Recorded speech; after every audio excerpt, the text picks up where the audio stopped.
I'm bleeding. You sure? Yes. Fuck.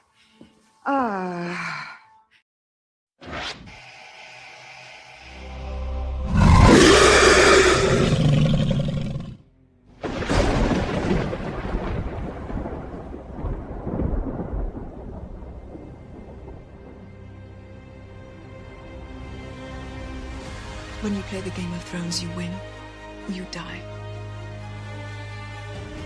Zobes! Johannes Becker! Zobes! King Viserys of House Targaryen, the first of his name, King of the Andals, and the Rhoynar, and the First Men, Lord of the Seven Kingdoms, and Protector of the Realm.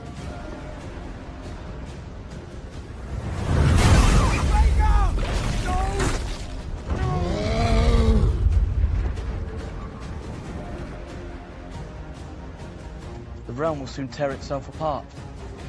If men do not remember the oath sworn to King Viserys and to his rightful heir.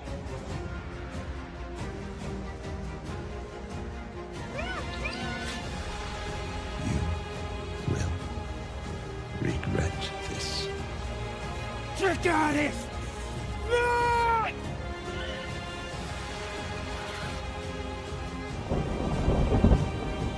The Riverlands recognize the authority of the named heir Queen Rhaenyra and your own.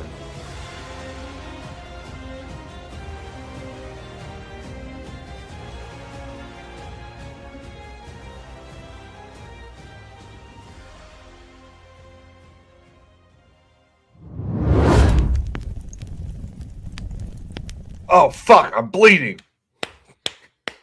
Great intro. Nice little ad.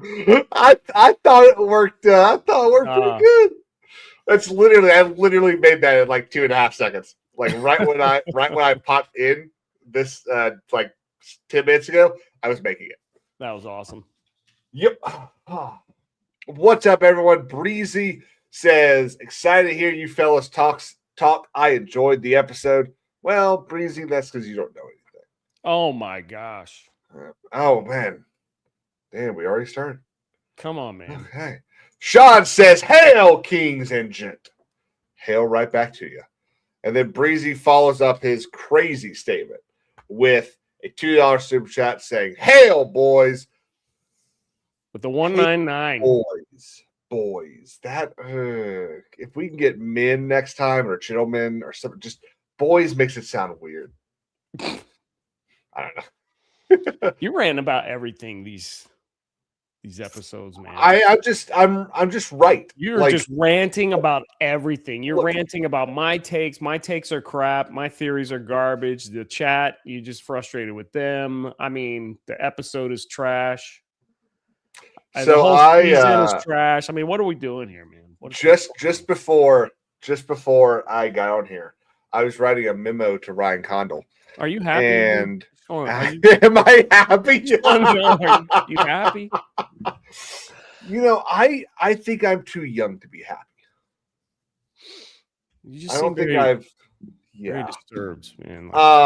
Let's talk. I was writing a memo to Ryan Condal, and big ol'. I mean, there was like a 20-minute dump. I mean, memo.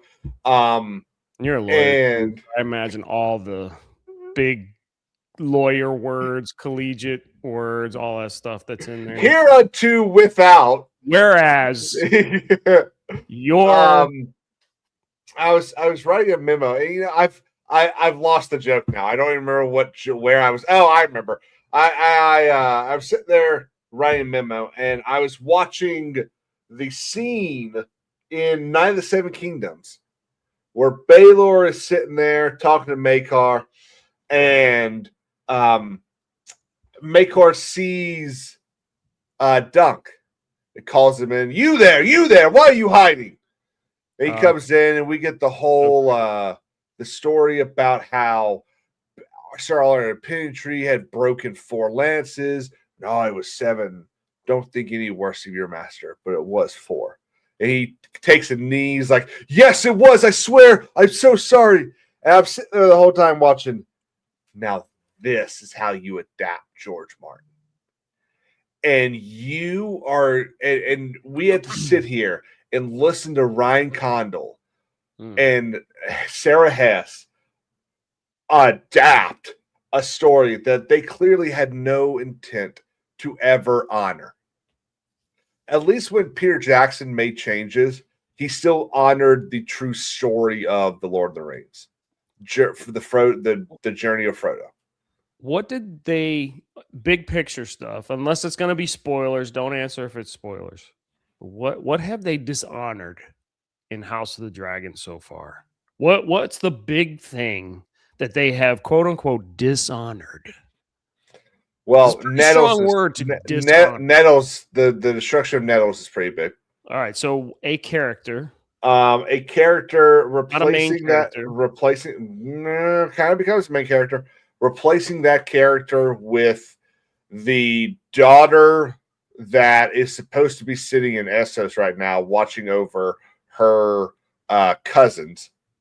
Yeah, but we don't have that yet, man. Yeah, we don't have that all wrapped up yet. We don't know if she's going to be Nettles or not. What? Are you high? Now I'm at a point yes, where I know what to say now. Literally, you're just doing this on purpose. You're just trying to get at me, man. I know what to say now to just get it all up, man. So we have Nettles. Blood and Cheese wasn't very good, was it? And I will say, look, I feel weird. Blood and Cheese wasn't very good. There's only sawing sounds at one of the most. So that's the thing. That's the thing. I feel weird criticizing Blood and Cheese. Yeah, like what do you want to see there? Exactly. Why do you want to see it? So I can get down with understanding why Ryan Condal probably didn't go as big into Blood and Cheese as we would have liked to see without having to actually see it. Yeah. So far I'm hearing Nettles. But the removal of the second son. Let's see what else we got. The four paws. I know that bothered you. Was there a 3-paw dragon? I forgot to kind of look. So apparently there a 3-paw dragon. There were pictures going around in chat. Let me know if I'm right about this. There were. I hope it is. It's AI. There were pictures going around on the internet of a 3-pawed red dragon in this episode, and I forgot to look because Lee, what time did you watch the episode? I started at 9:10, roughly. I went to bed at 9:05. I just said, you know what? You've totally given up on this show. Why? We should start hosting on my channel. Oh, we can if you want. and then it'll be like, okay, we're gonna start at 7. You know what, Jen? I can't make it tonight. It's just forget it. I don't even care. I would never do that. I'll never pass up the opportunity to shit on Ryan Condal. Oh my gosh. But I told you I made a promise to you that we would not we would not extend tonight like we have the last 2 nights. Oh yes, we are. I know what to say to get you all riled. So I'm going to go ahead and skip my rant that I know will be coming because I've got 2 others that are going to happen throughout this episode. Now, I think you said this live last week. You said you've got some contacts that had revealed some spoilers for this upcoming episode that you were going to be angry and really pissed off about something that occurred in this upcoming episode. Did something occur that really set you off? Like you just blew your stack. Yep, there was one thing that really I thought it was going to be something else. Now, see, but before you say anything more, I watched this episode with that in mind, and I was trying to hunt down the part. Okay, what's gonna piss off kings? so I could really rub salt on the open wound during the stream. And I was watching the episode. I'm like, I don't know what he can get so mad at. Yep. He's been so mad in the past. There's nothing here that like would really send him over the edge. So what was it? Or do you want to wait till we get to it? I mean, I think it would probably work better to wait till we get to it. Okay, fair. Yeah. But here we are, season 3, episode 4, Tumbleton. Which should probably be named something else. It's supposed to be a big battle here, right? Yeah, even though we spend let's see, it's 50. Sean, at around 10:30, he was in bed, asleep, snoring. So yeah, 100%. Yep. And the episode didn't air an hour and a half. Or do you mean 10 minutes and 30 seconds in? Is that maybe that's what he means? No, I think he means that it will be done in 2.5 hours. Oh, okay. Yeah. Yeah, that's about right. Yeah. Sorry, Sean. So they called the episode Tumbleton, even though nothing. I mean, the Battle of Tumbleton doesn't happen. It's poorly named, just like I think it's the second episode I thought was really poorly named.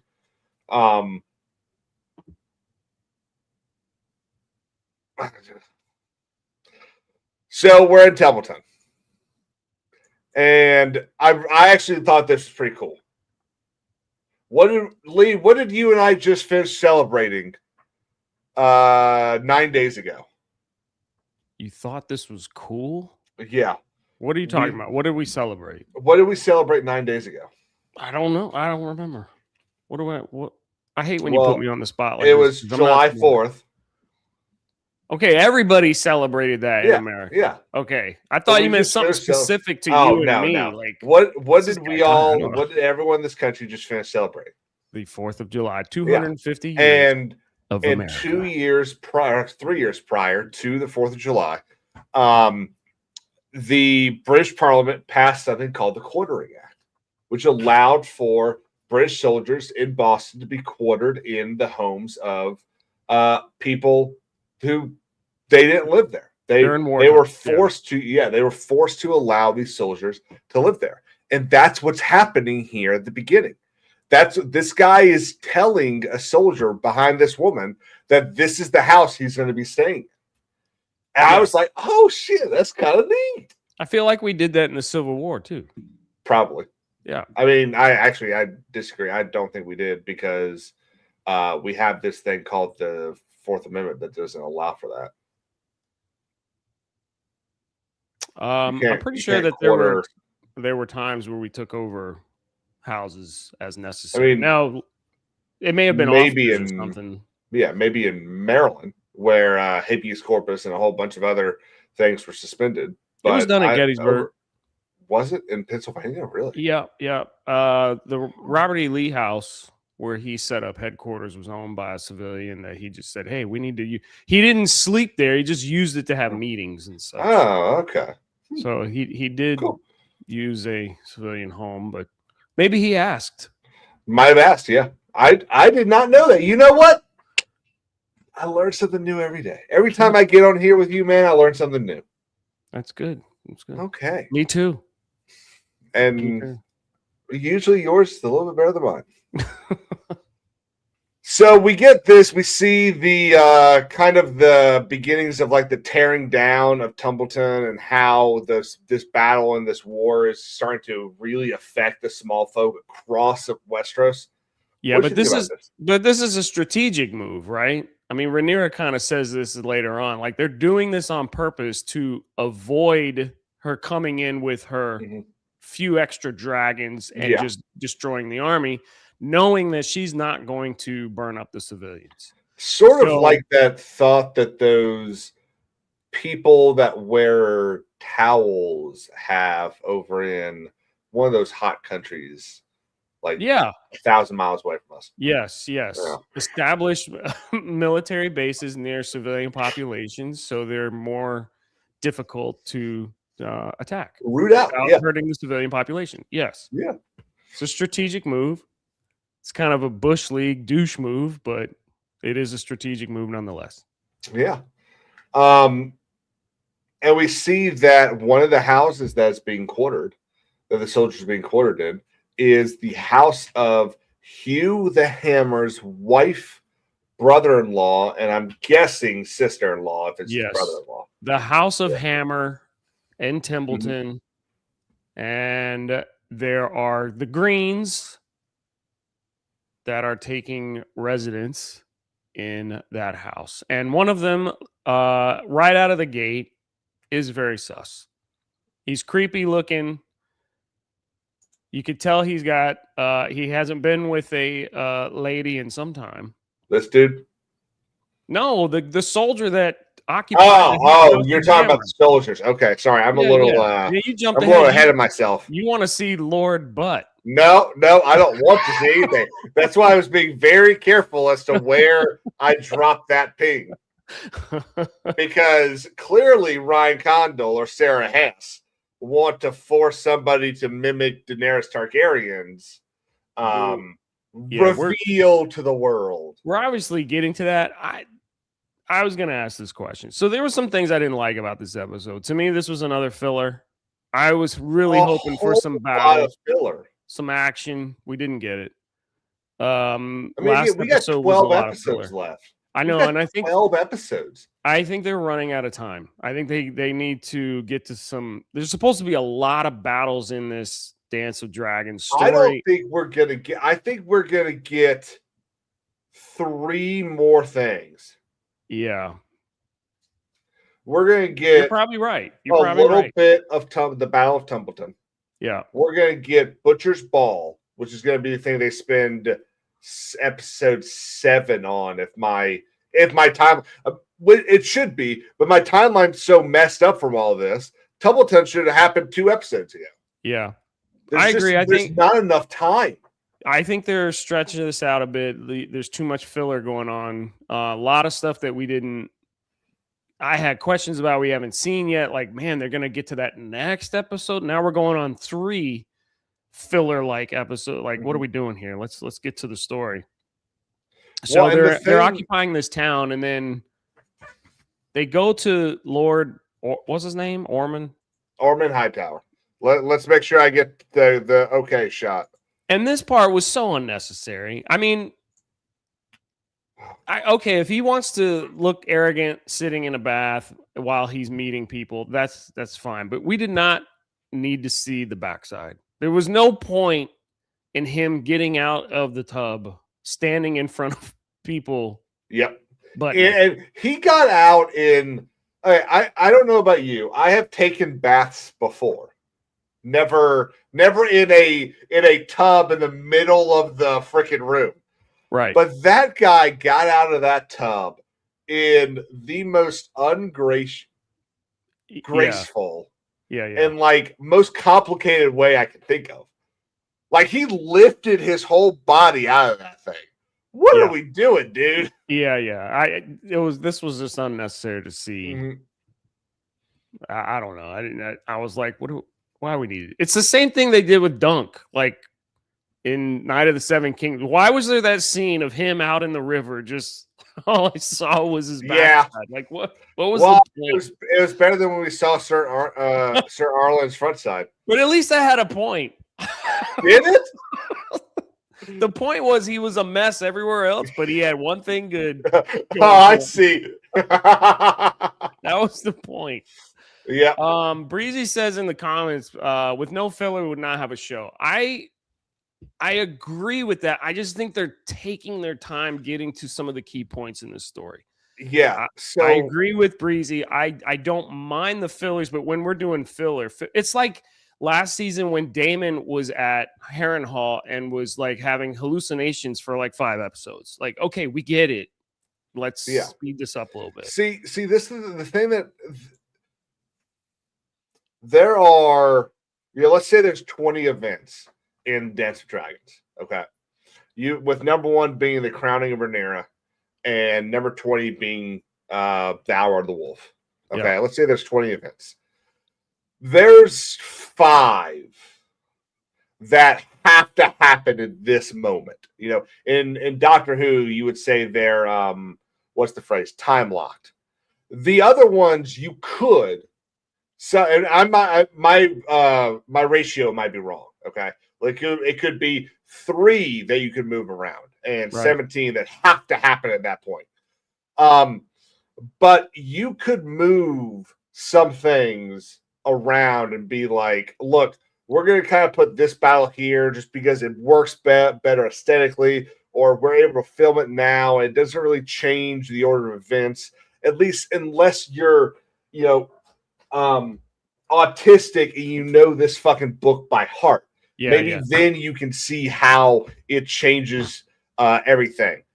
But the thing that's annoying about this is it feels like what they're doing is, instead of telling the story or moving those things around like they could if they really wanted to tell the story, not only are they being bound by budget constraints, but they're wasting money on things that we don't need. Like with the example you gave in Damon last season, that you could have had multiple multiple shots at least where Damon's just fucking shit up, right, being actual politicking instead of being in bed screaming about his mom. We had way too many of these dream scenes. And the thing that annoys me is, we get to the point where it's kind of like, well, you're kind of complaining about what you complain about people with Game of Thrones towards the end, where you had these new Game of Thrones fans who sped watched, up through season 7, like I did. And all they wanted was Battle of the Bastard, Battle of the Bastard, Battle of the Bastard. Right. Instead of allowing for the buildup of that stuff to happen. But the problem is that with this, all of that buildup, there's no payoff for it. Right. And we're getting like 9 different threads of things with just one payoff. And I wouldn't mind it as much if the series hasn't already been capped. They've already said we're doing 4 seasons. That's it. So knowing that, okay, this is 3 and we're kind of halfway through it, and there's one more season, there's a lot they better cover in 9 more episodes. So I don't know but I did enjoy it. It's definitely a filler, but I was really hoping for some good action here. We got a few shocks, but nothing that I was just like, oh my gosh, nothing like stunned me. Mm-hmm. So anyway, keep going. So he gets out of the tub. Yeah, so he gets out of the tub. We got to be a little careful because he shows his ass for a while.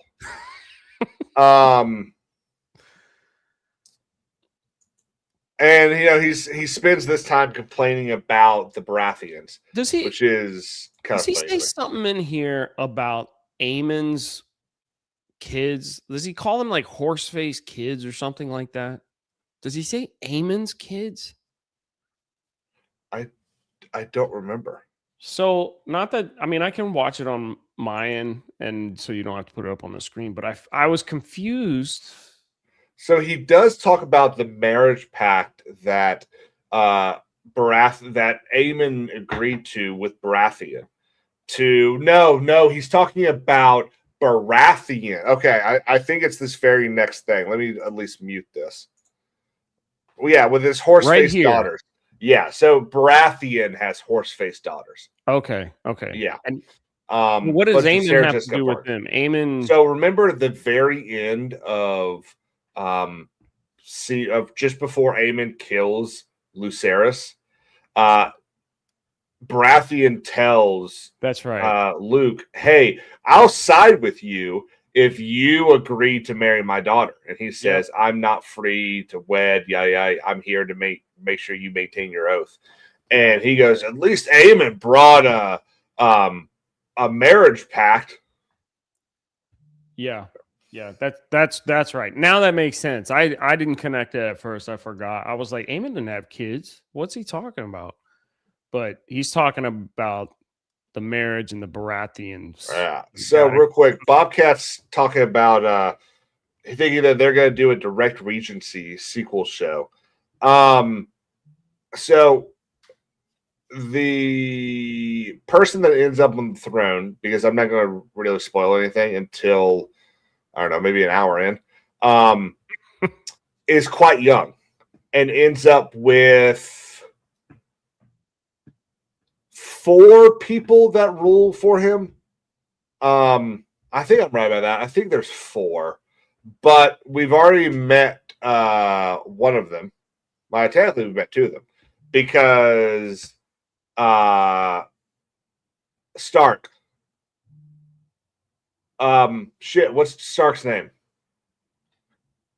Starts with a C. Cregan.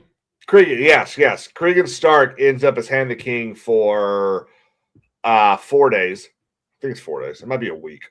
And rules for a day.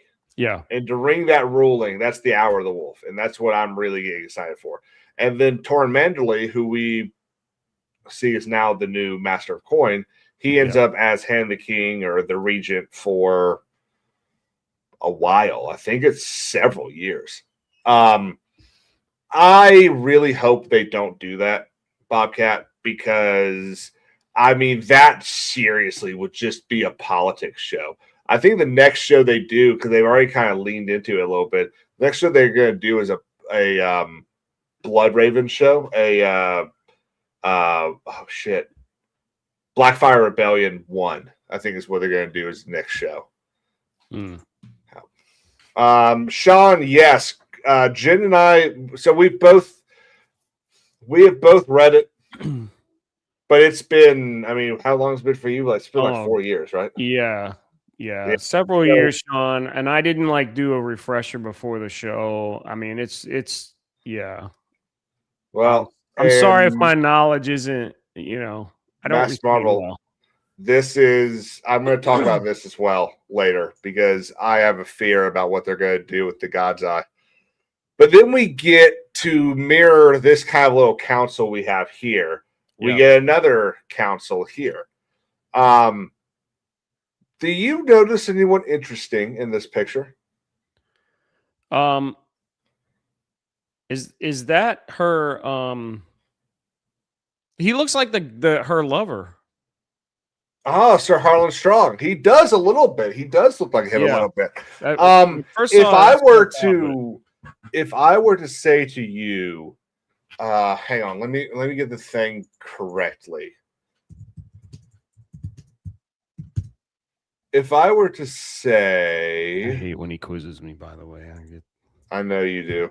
I'm like, and the thing that sucks, the thing that sucks most about this is I don't know if you played this.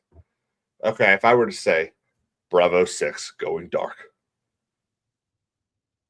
what does that mean to you? It sounds familiar, but I'm not connecting the dots. What if it was? See, this is the other thing. He assumes I've seen certain things. And then no. I'm assuming you've. What's wrong with you? No. I'm assuming you've played this, but you might not have. Did you ever play the new Modern Warfare game? No. So this is the voice actor for Captain Price. Okay. Yep. That's who that is. That just can't. Wait, did that game come out in 19? Yeah, the Modern Warfare 19. Yeah, that's Captain Price right there. Maybe I Bravo 6 going dark. Remember if you did that though. That's totally cool. The only reason I knew is because I saw it on Twitter. Yep. And he's trying to set it up like recognize him, Jet. Yeah. No, me neither.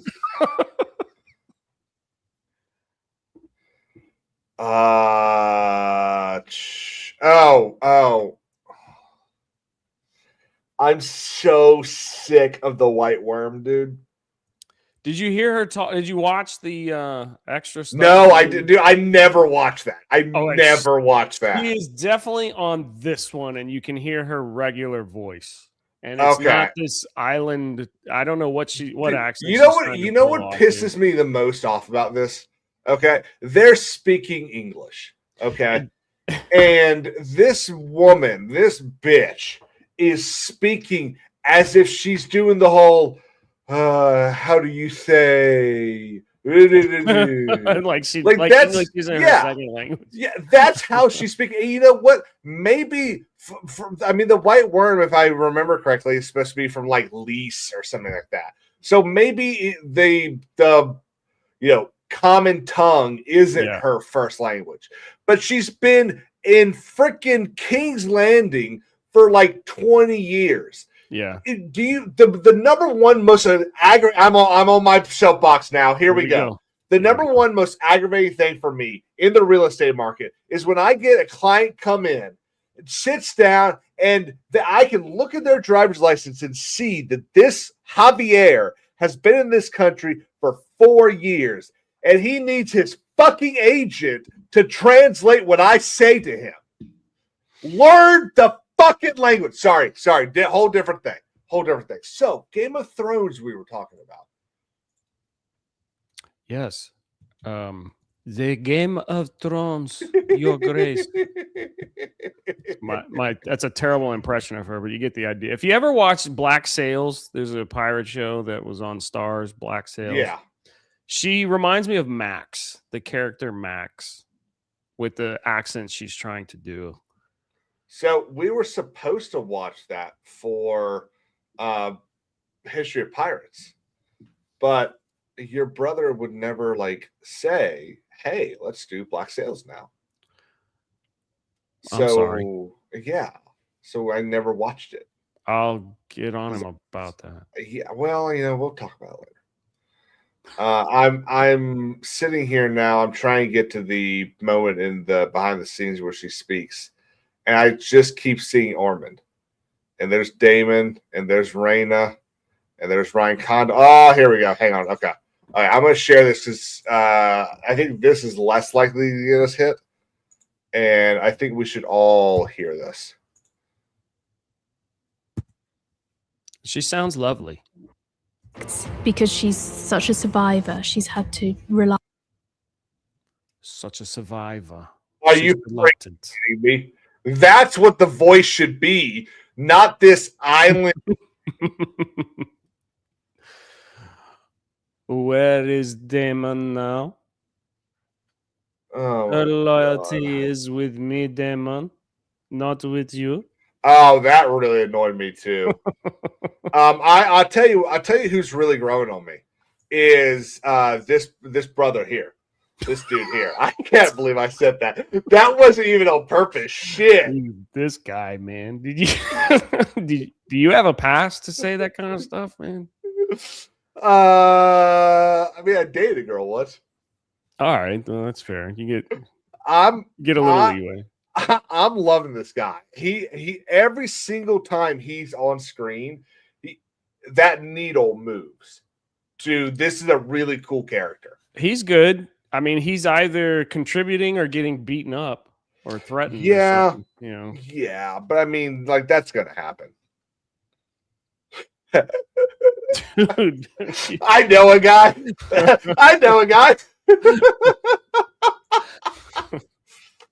What's up, Hector, over on Kick? So we get a. There's just. I'm sitting here. There's something I want to get to. There's a whole bunch of stuff before that, and that kind of blows. Yeah. I have my notes too. Excellent. What are your thoughts about our white council or black council here? Quarter black, because the Islander and then the Queen and then Damon, right? He's just I think fourth of the council. I think Garrett can. I think we can leave Garrett alone for this. I'm just saying, like, that's just how you want to interpret it. I like this character too. I like him on the council. He's true to his, what would you say, his position as Grand Maester. He is loyal to the Red Keep, to exactly the house or whatever. Mm-hmm. Not even the house. It's the castle. The castle. I know, but he's sworn to the castle, so he's going to be the Grand Maester, and he's doing that. Rhaenyra's there. He's serving, and I kind of dig that. I like that. Good ad and good diverse mix of people on the council. Good diversity. Lee's one of those diversity guys. Got it.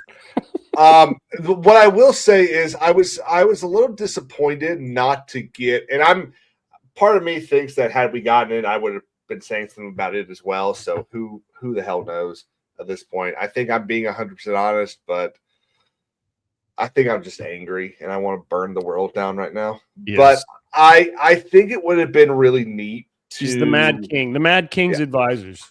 Remember one of the very first things we saw Rhaenyra do in season 1 was pick the next member of the Kingsguard. Yes, and she picked Kristen Cole. It would have been cool to get kind of a 20 years later thing or 15 years later thing where she's picking her new Kingsguard. I mean, this guy I don't think this dude showed up before. Hey, I assume he hasn't because we've never seen. I mean, Twitter was blown up when this guy walked out on camera, but it kind of would have been like a nice little, you could have shot the scene just like you shot it in the first season, where she's standing there instead of stepping over, like leaning over on her tippy toes. She's a full grown woman now. She's the queen, doing the same thing she did 15 years earlier. I think that would have been really poetic. Yep, Breezy, that's a great point. Just gonna throw that out there. Can't have it both ways, Mad King. This is my show. I can absolutely have it both ways. No, but see, this is one of those things that fills in those holes that aren't in that narration that we get in the book that works. The problem I have is when you take this story and you say, hey, this thing, throw it away. This whole thing, let's throw it over here. And then this thing this guy's supposed to do doesn't make any sense anymore because he's not insane. Yeah, there's also an interesting twist here, I think. I don't recall this being, I don't think this was in the books at all. But they're broke, they got no money. And then the White Worm says just find some person to take Master of Coin and blame it on them. The people will just. This is also like the second or third time she said it too, and she's like, it's really sinister. Like, well, yeah, but like, you know what it kind of reminds me of? Do you remember being in? Now, when you were in school, they still had like it was still like the one room school where everyone sat in the same school, right? Dude, how old do you think I am, bro? I think I'm out, man. I'm kidding. You're gonna run long anyway. You know I'm kidding. No. We're getting ready to get to one thing that I'm gonna yell about, and then we're gonna kind of breeze through a bunch of this. I'm dyeing my beard after this show. I'm kidding. But it kind of reminds me of sitting in class and either you or someone else says a joke. Nobody hears it. Yeah. So you say it again. Nobody hears it. And finally you say it again. Everyone goes, we heard you the first time. It wasn't funny. And it wasn't funny. Yeah. That's what this reminds me of. But she does it. Yeah. And I'll tell you what's going to be funny is it ain't going to work like she wants it to work. Right. I think it's actually, not Start. I like the guy. I forget his name. Taron Manderley. Yeah, Torin Manderley. Yeah. I think he's gonna work. I want to see more of him. I'm intrigued with him. I want to know what he's gonna add to this whole thing. So what I don't like though, I don't like this. Yeah, and I get some of this has to happen. I'm so sick and tired. But they are doing this a lot. They are going to the well with this quite often. And this is the problem I have. I will say this. Because we are supposed to get a mad Rhaenyra. Uh-huh. And we are not getting that. We're getting scared, timid, emotional Rhaenyra who's got to go double check everything and figure out, well, now she results to going to Alicent for information. Yep. and this is they're doing this too much, right? So Yeah. he still Well, has and Allison, still I has think Helena. it was, yeah, I think it was Bobcat that said that. Yeah, Ryan Condo's been clear that his focus is Rhaenyra and Alicent's story. Well, Rhaenyra's and Alicent's story is there is no Rhaenyra and Alicent. Right. Okay, there's Queen Rhaenyra Targaryen, and there's the whore Alicent. Yeah. Like look, all four of these actresses have been great, but I'm seeing way too much of Olivia Cook. I'm seeing way too much of kind of timid, Emma D'Arcy. And this is kind of going back to my complaint is where's the cutting? Right. Where is all this stuff that's supposed to make her kind of crazy? Where we have 12 episodes left, and she's supposed to die in like 4 or 5 episodes. Yeah. Allison should be in chains. Or just cast out. Like, Allison should be sitting in a room life right now. She's at the Oh yeah, she can walk around the gardens. Her Still has daughter her can have titles. her chickens. Yep.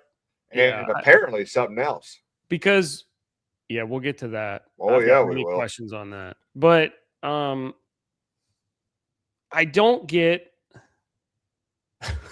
Oh, that's mean, man. Damn. Listen, I made this comment earlier in the season. You did, yeah. That everyone is looking a little heavy. Mhm. Even Damon. Like, Damon's looking a little thicker. Allison a little thicker. And that's Helena CKER, is not looking CCs. thicker. We know why Helena's looking thick. No, Olivia Cook is beautiful. I'm just saying she looks a little heavier than past season. I don't know why. I'm not saying she looks gross. She just looks different. And part of me wonders if this is an idea that the could be the costume. The costuming department or something had and said, look, we're gonna make you look a little more plain Jane. You're not gonna be wearing as like frocky clothes. You're gonna be a little, you're in jail, but you're in a nice jail. So you're not, your hair is not going to be washed every day. You can kind of see that she's gotten a little grimier, not like gross, but it just looks like it's been a day or two since a shower. Yeah. But we are not getting the angry, enraged Rhaenyra. And we see glimpses of it, but then she reverts. We're not seeing the progression even. I want to see her become the Mad Queen, right? Because she is supposed to be really she's evil. It's supposed to be sort of a would she if George ever finishes his book for what Daenerys will look like. Yeah. So now we get Corlys is leaving. The hand of the queen is leaving the King's Landing. Probably not great. Not a good move. Again, something that should piss off Rhaenyra. She has everything against her right now. She's got every reason to be enraged, and we're just not seeing it. Like, we're just seeing the emotional, I want the people to love me type stuff. Now, what I will say is, I'm not really interested in the content of this scene. It's just a whole bunch of, it's Corlys kind of being a little bitch, being like, I'm not getting my way, so I'm going to take my ball and go home. And he's got the little hand symbol on his armor? Is that the I think so. Yeah. Yes. Yep. Yeah. So Kristen Cole, he's got like the chain, necklace thing, thing that's so his armor. Alan handles this beautifully. Yeah. Because I'll go ahead and waste it. The next scene where he's talking to Rhaenyra, and he says, look, I'm going to be honest with you. My father has suffered a lot. He's not a very happy person right now. I think he just needs a battle. Just let him go, cut some people down, and he'll return to your service ready and willing. Yeah, I like that. I thought that was a good scene. I'm 100%. And look, I have been bitching about this show. That doesn't mean there aren't parts that are really good. And this is probably this show could probably do with the same thing that people did with the prequel trilogy for Star Wars, the Hobbit trilogy, and cut it all down. You could probably make 2 really good seasons out of this 4-season show.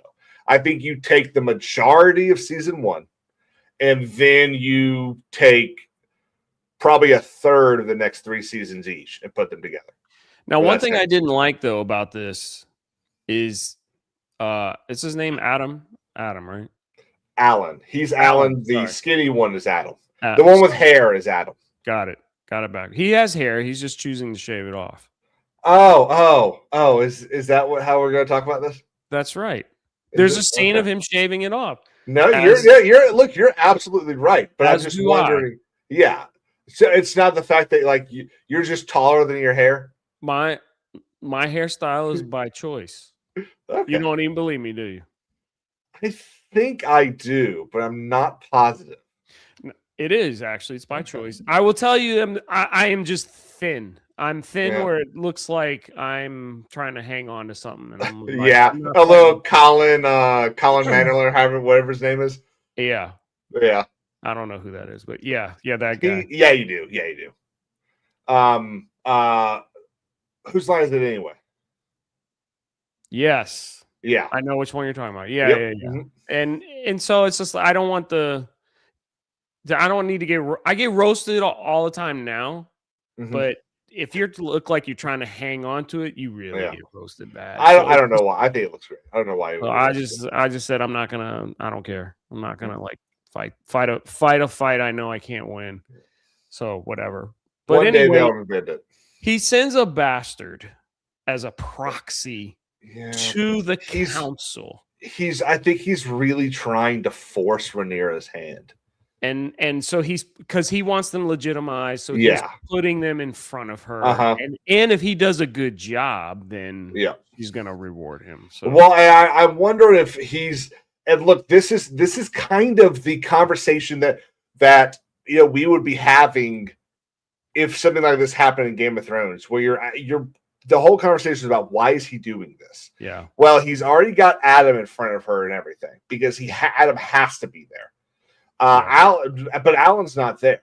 But now Adam's not there anymore. He's out doing stuff.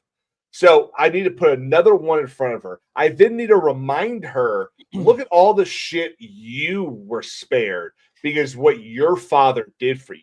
Yeah. You should have been dealing with this.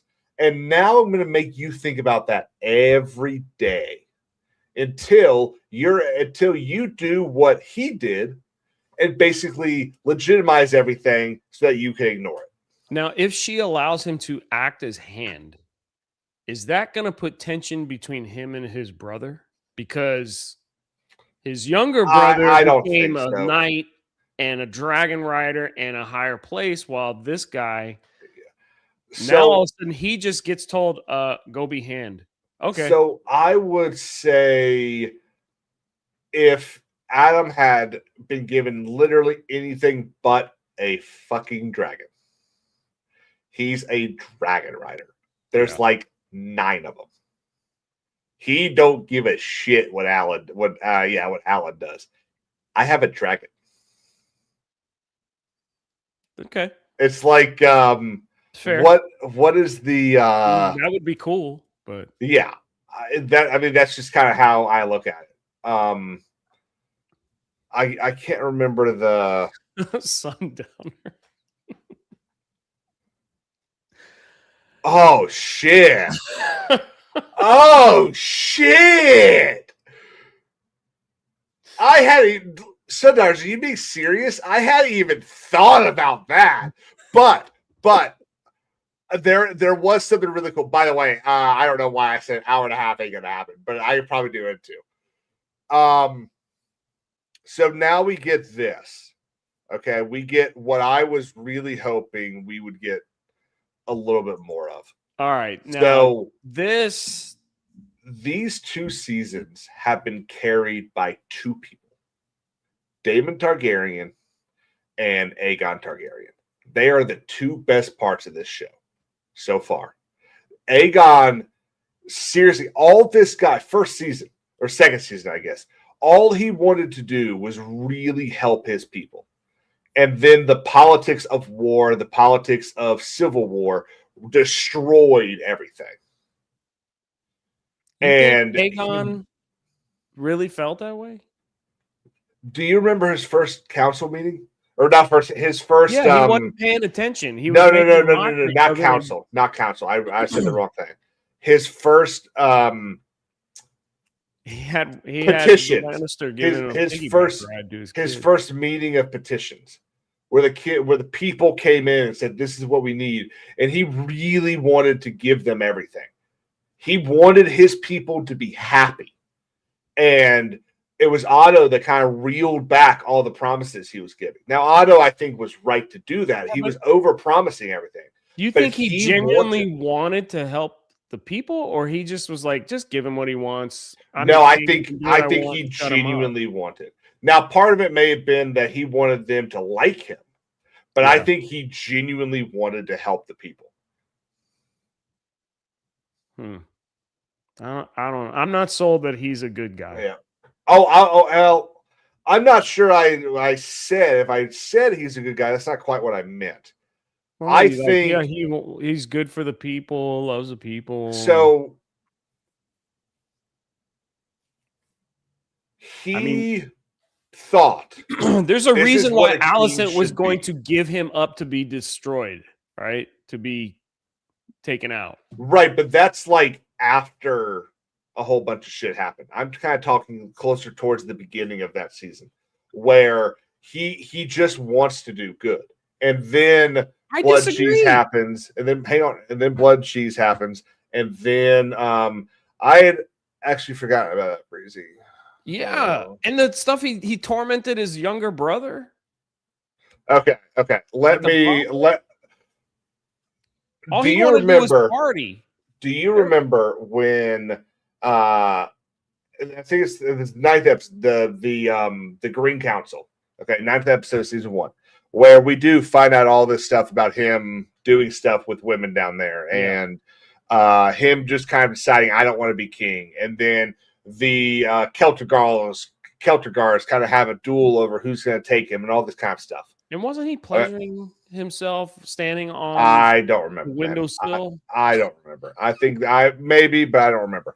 And then he gets crowned, and he does that whole.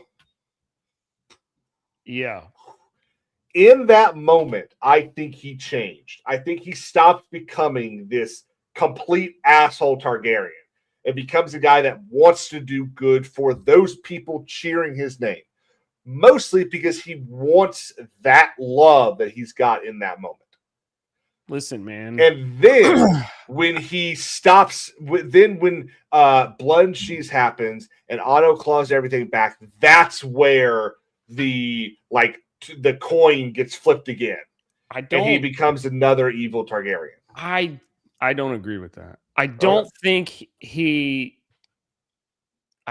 became a good person. I think he got a taste of fame, like this immediate.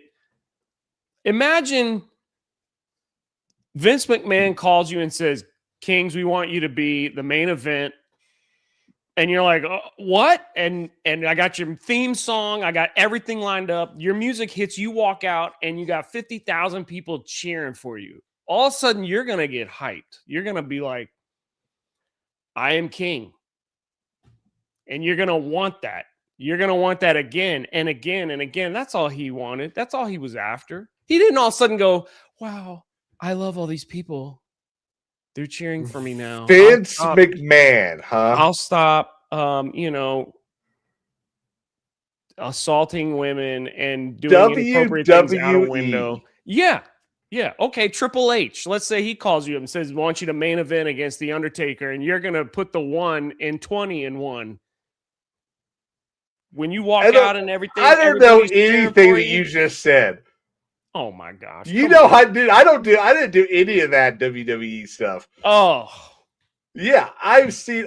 This is the only thing I know.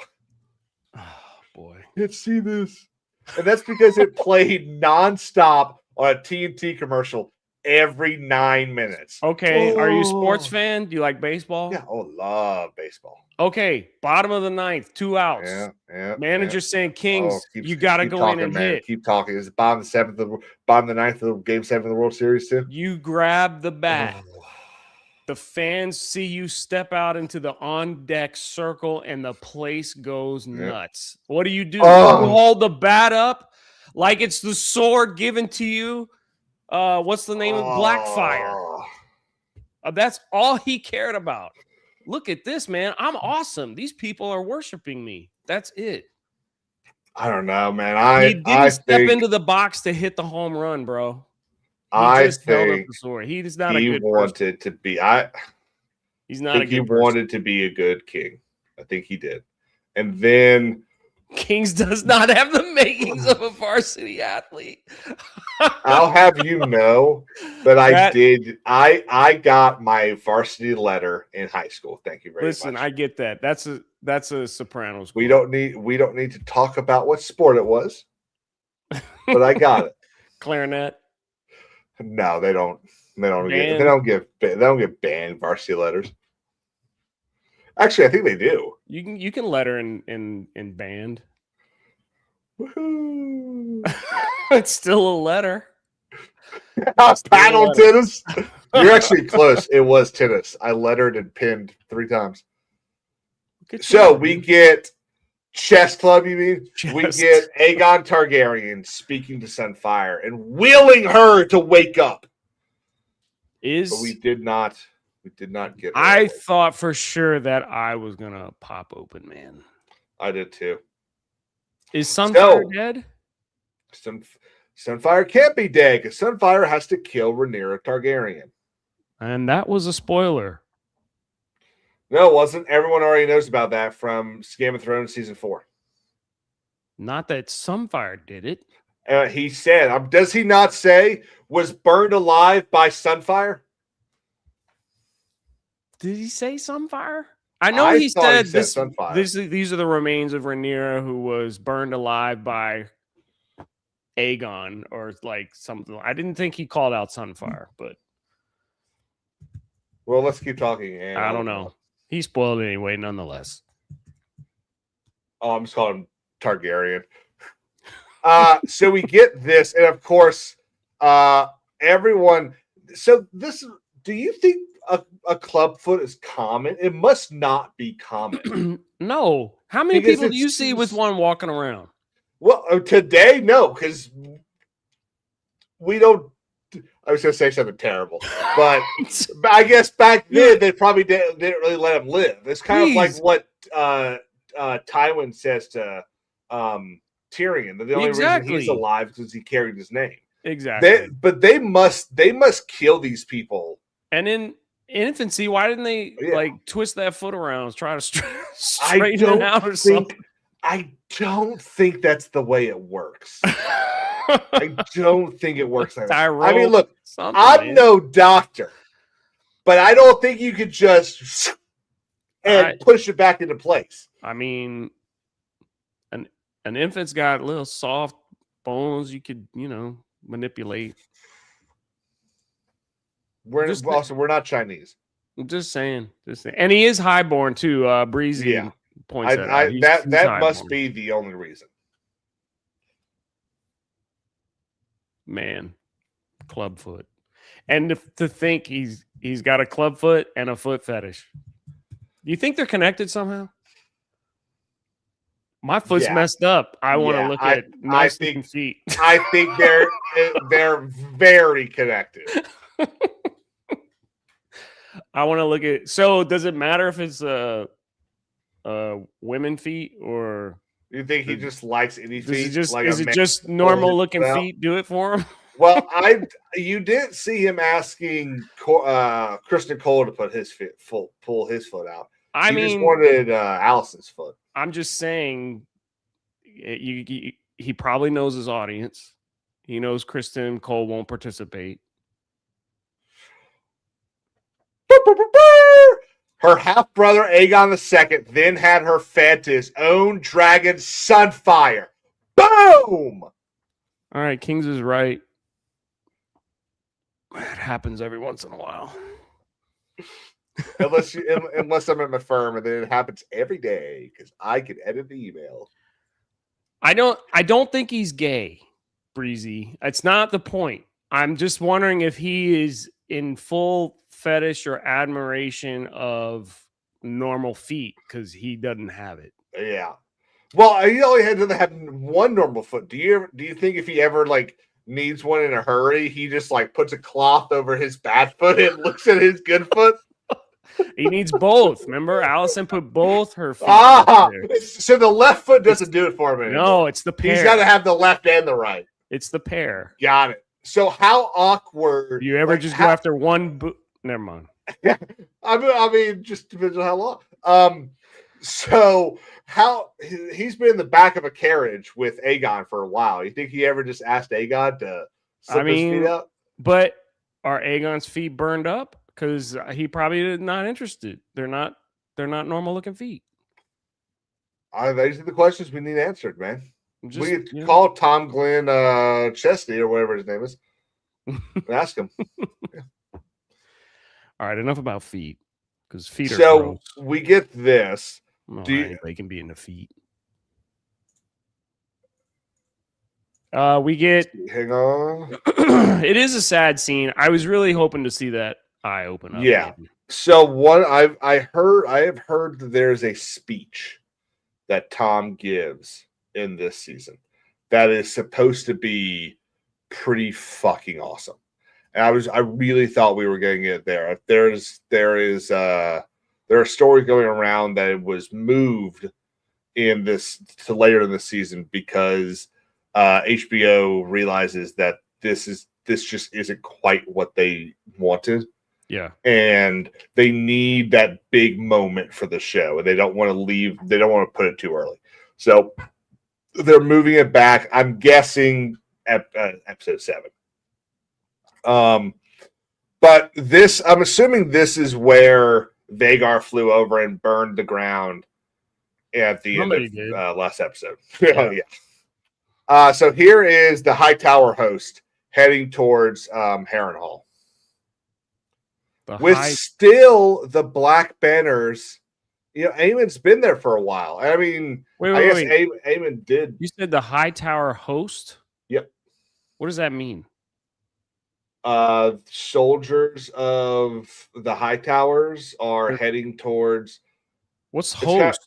Host is like another name for a big body, like big body of soldiers. So like the host of Isengard was heading towards I was at Harrenhal, Helm's Deep. You've never heard that before? No, my note says Kristen Cole does something finally. Yeah, he finally brings the freaking army.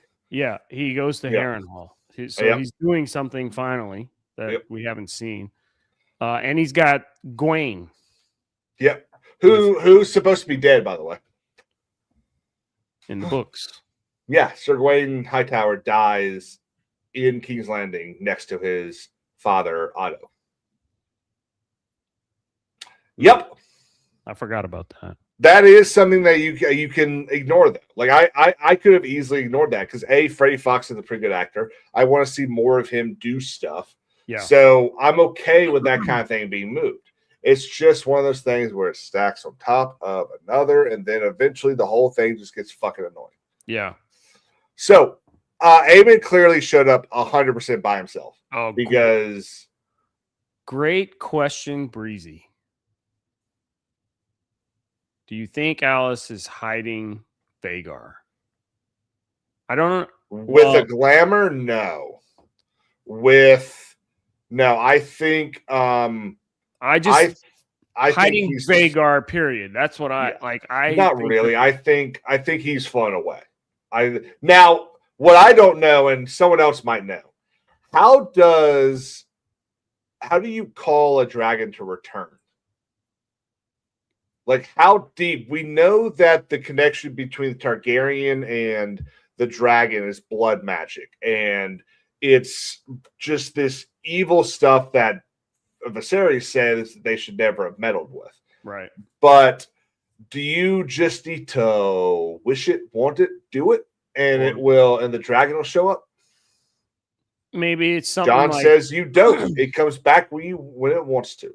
maybe it's something like, well, so when it wants to, I think that's kind of leading to it. So what does it want to do? Does it want to serve its rider? Does it want to protect its rider? Is it loyal to its rider? So if the rider's in some sort of trouble, then it would want to come back, right? So something's got But like, how does it know something's that's got to in be trouble? triggered through the Yeah. blood magic, right? And it's sensed and picked up, and it's like, oh, I got to get back there. Same thing like when Jon Snow finished off Daenerys, it was a quiet killing. And then all of a sudden the dragon shows up. So there had to have been some sort of connection. Like, how did he know? Right? I think Sheep Sealer was in heat and he was smelling that heat. I don't think it was a. Are you serious, Clark? Dude, that's exactly what I think it is. I don't think it was a. I hear your daughter. I think it was a edible I think thing. it sniffed out another dragon. Yeah. It was. I don't know if it was necessarily wanting to mate. Okay. I went too far with that. Okay, I got it. So all the high towers show up, and we get Alice Rivers with a new gown. But back to the dragon thing, you said Vhagar just flew away. Like, why would it just? I think Vhagar flew away. Why would he just like? Okay, Rider's going through some. He's near death. I'm just gonna fly away. Well, Alice could have told him fly away. The dragon, and he flew away. I mean, again, she's like. I mean, we don't really know what she is. She's magic something. Can you explain what a glamour is? Yeah, a glamour is like a jewel that you use to hide something. So, in a lot of magic stuff, it's like you wear something on your neck that would make me look like Damon, and then when I take it off, my face returns to what it is. Like the Red Witch did. Yes, exactly. But with this, it would be like making Vhagar, maybe she puts Vhagar to sleep, and when they talk about seeing a nest, but it looks days old or something like that, maybe that is a nest, and he's just covered with this glamour so that the normal men can't see it. Yeah. So sure, I mean, absolute possibility there. I don't know. I just think it's a little much. I think it's a little too what's it called? Hard magic as opposed to soft magic. I don't remember which one's which. But I'm pardon the pun. But I'm pretty sure that George uses soft magic, which doesn't really create rules. It's just kind of like this. Ooh, there's magic in the air. Ooh, tipsy-toppy, timey-wimey shit. Whereas with like Harry Potter is hard magic. I think I got that right. If it's vice versa, let me know. But I'm pretty sure hard magic has like set rules and stuff like that. And at least so far, I haven't really seen rules to their magic here. It's hard magic in the books. Is it though? I don't know. I think it's still soft in the books. The lazy writing is the dragon just flew away. We forgot about the dragon this episode. But... well, that wouldn't be the first time. All right. We'll write them back in next week. Let's see. So we get a bit of a green council here between the Hand of the King and Freddie Fox, who, I mean, is basically second command of the host and is about to say, look, we don't have Aemon here. The dragon's gone. My uncle needs all the men he can get at Tumbleton. We need to go. which I believe is how they ended this their story here. They're having their moment here, and then they decide they're just going to go out to Templeton. Am I right about that? Yes. Am I awesome? Really, I mean, Kristen Cole is useless right now. Yeah. This season, he is like a useless character. So the thing that just kind of sucks about this is there's what, 3? I think we missed one of them. I don't think they filmed one of them. But there's 3 big events that Kristen Cole, might be 4. There's 3 big events that Kristen Cole takes part in. One of them is coming up, and someone said that they think it's going to be the next episode, I think. Butcher's Ball. And it should be a big fight, but I'm kind of concerned that we're not really going to get an actual big fight. Yeah. I don't know. There's a lot that needs to happen, so we'll see. We'll see.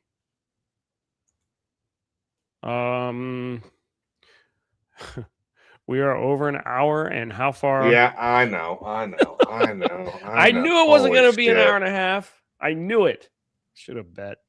Okay, we have a lovely scene here where Alan talks to Rhaenyra, and we kind of get a little bit more, like, this is kind of like young Rhaenyra here.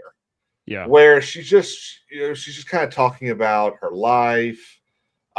We do get that scene that I was talking about where Alan basically says, look, he is, oh crap, I got right there. Yep. My Lord Father has lost much.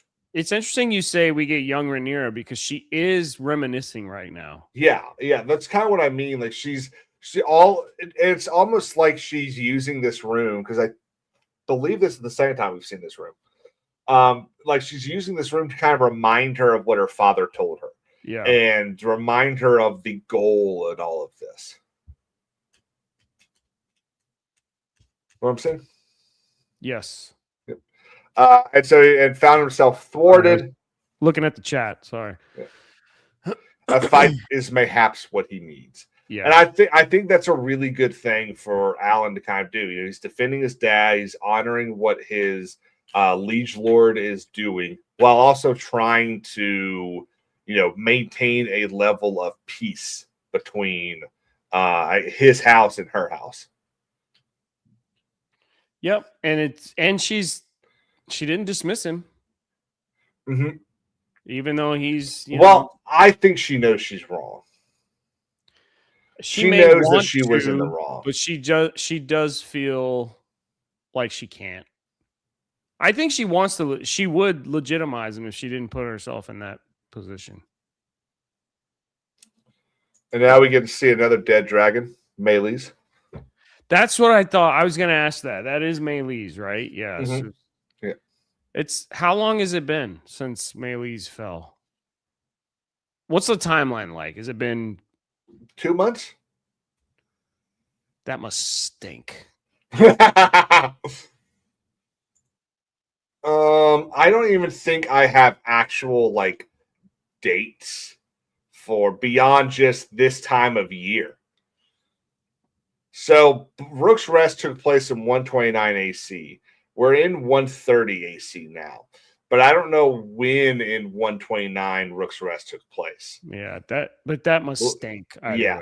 So I'd say it's probably been maybe 2 to 3 months. Yeah. Should be rotted more. Yeah, maybe I don't know how a dragon rots, because the scale do the scales just become like a shield around the flesh that's rotted away? I mean, they don't teach that in my fantasy class. I mean, I don't know, but it's pretty cool. I kind of like that, Rook's Rest has set up a sort of like a fiefdom almost around, I guess, repairing the damage done from the fight, and I guess they're still loyal to Rhaenyra, even though Aegon seems pretty determined to turn them all to his side immediately. Yeah. Like, I don't know. And this is kind of where I thought we were going to get that speech I was talking about. That there is supposed to be this really cool thing from him. Hey, look, it's gas station Tom Segura. Gas station. What? Yeah, you know who Tom Segura is? No. Oh, the comedian, has a beard, bald. Just describe me. You're not a comedian. Works with Bert Kreischer. Except for that part. Okay. He just. Okay, so he looks like it. Damn, I thought you knew who that was. Breezy said he's not funny, so that's probably why I don't know him. He has quite literally. Unless Breezy was talking about me, but one or two funny moments that I could think of. But yeah, he's very famous for being around funny people. Yeah, he's also getting divorced. This scene here, well, I think it jumps and we come back to it. It's really gross. Yeah, well, the whole thing, everything Aegon's dealing with right now is filler. Yeah. It may be one of those strands that I was talking about that pays off at a later episode, and it's under my impression that it's supposed to. But at least in Game of Thrones, we knew we weren't. There was never something in, at least those first 6 seasons, there was never something in Game of Thrones that didn't need to be there. Like I can't think of a single thing in Game of Thrones that didn't need to be there, other than like gratuitous shots. In those first 6 or 7 seasons, definitely more in the 7th season, but in those first 6 seasons, I can't think of anything. I'd have to go back and watch to. Mm-hmm. I think it's been a while. It's been a while since I watched. I feel like there was a few scenes with Littlefinger and his establishment that was like, what's the point of this? This is going on for a long time. Maybe that's what you meant by some gratuitous. Yeah, like there are shots like we didn't need Cal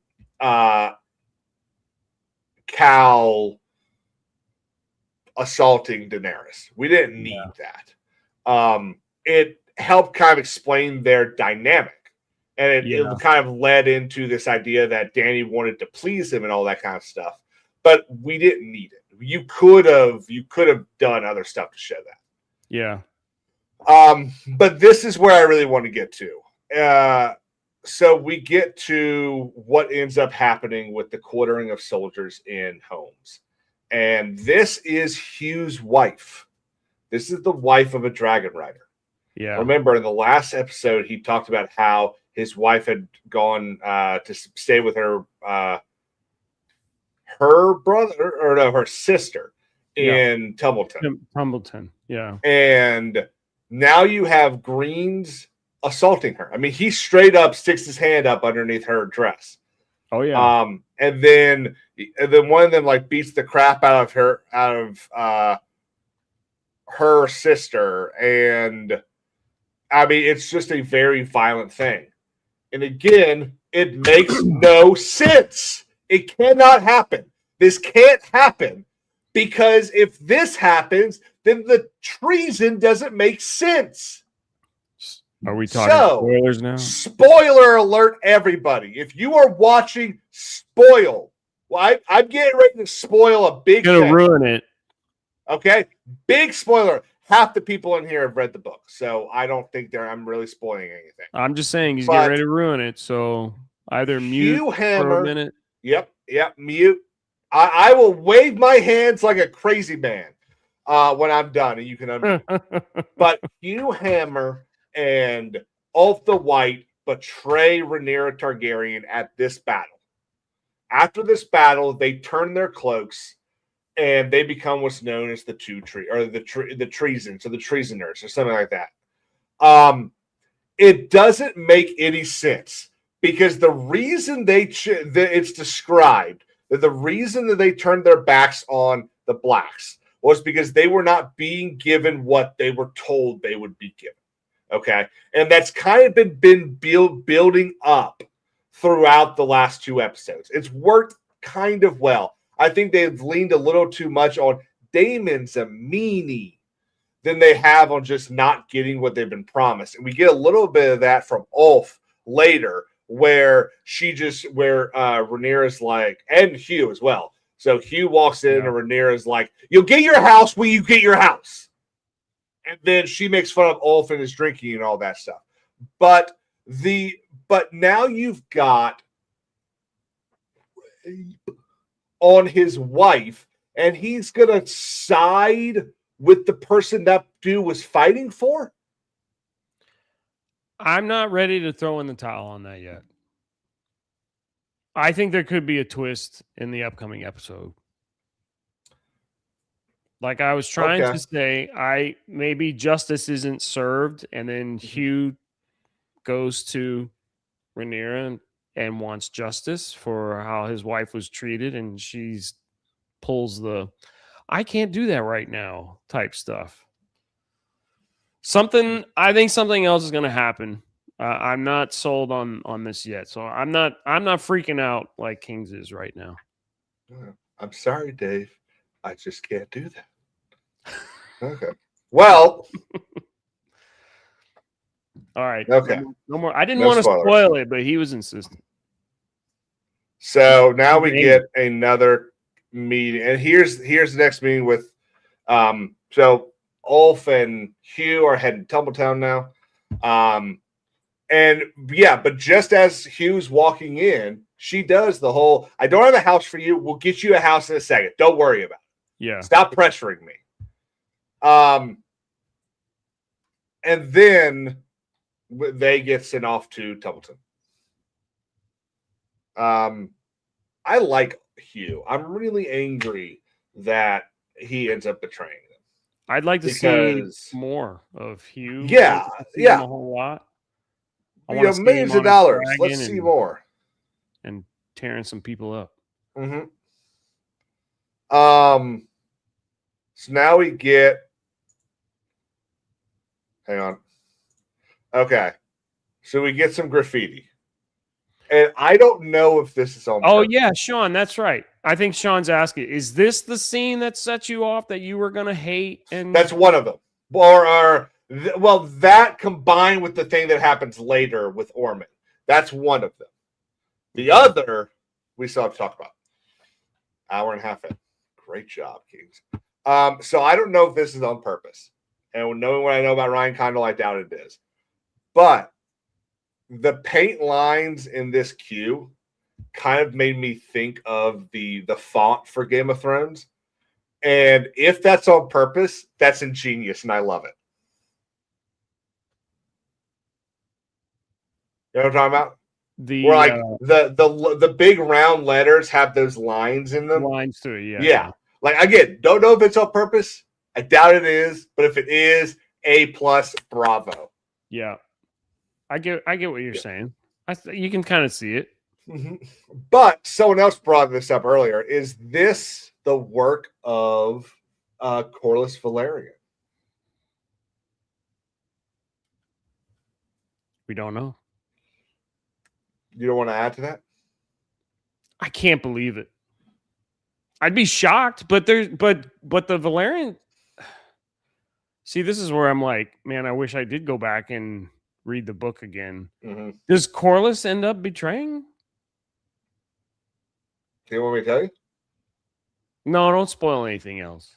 Okay. I just, yeah. You didn't think of that either. So you didn't think he would go that far. No, but I don't think if he does betray her, I don't think he's made that decision yet. This would clearly him.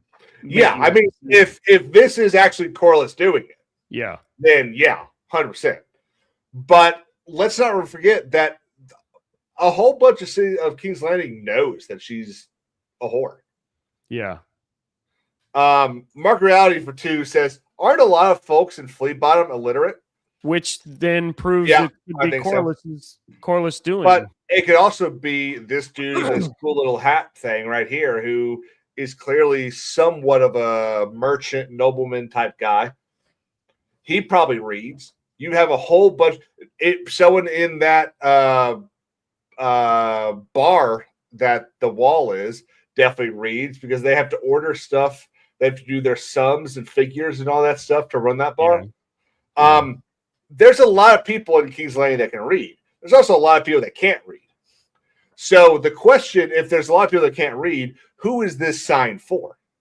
Is this to ramp up the greens that are still there that are of a higher class?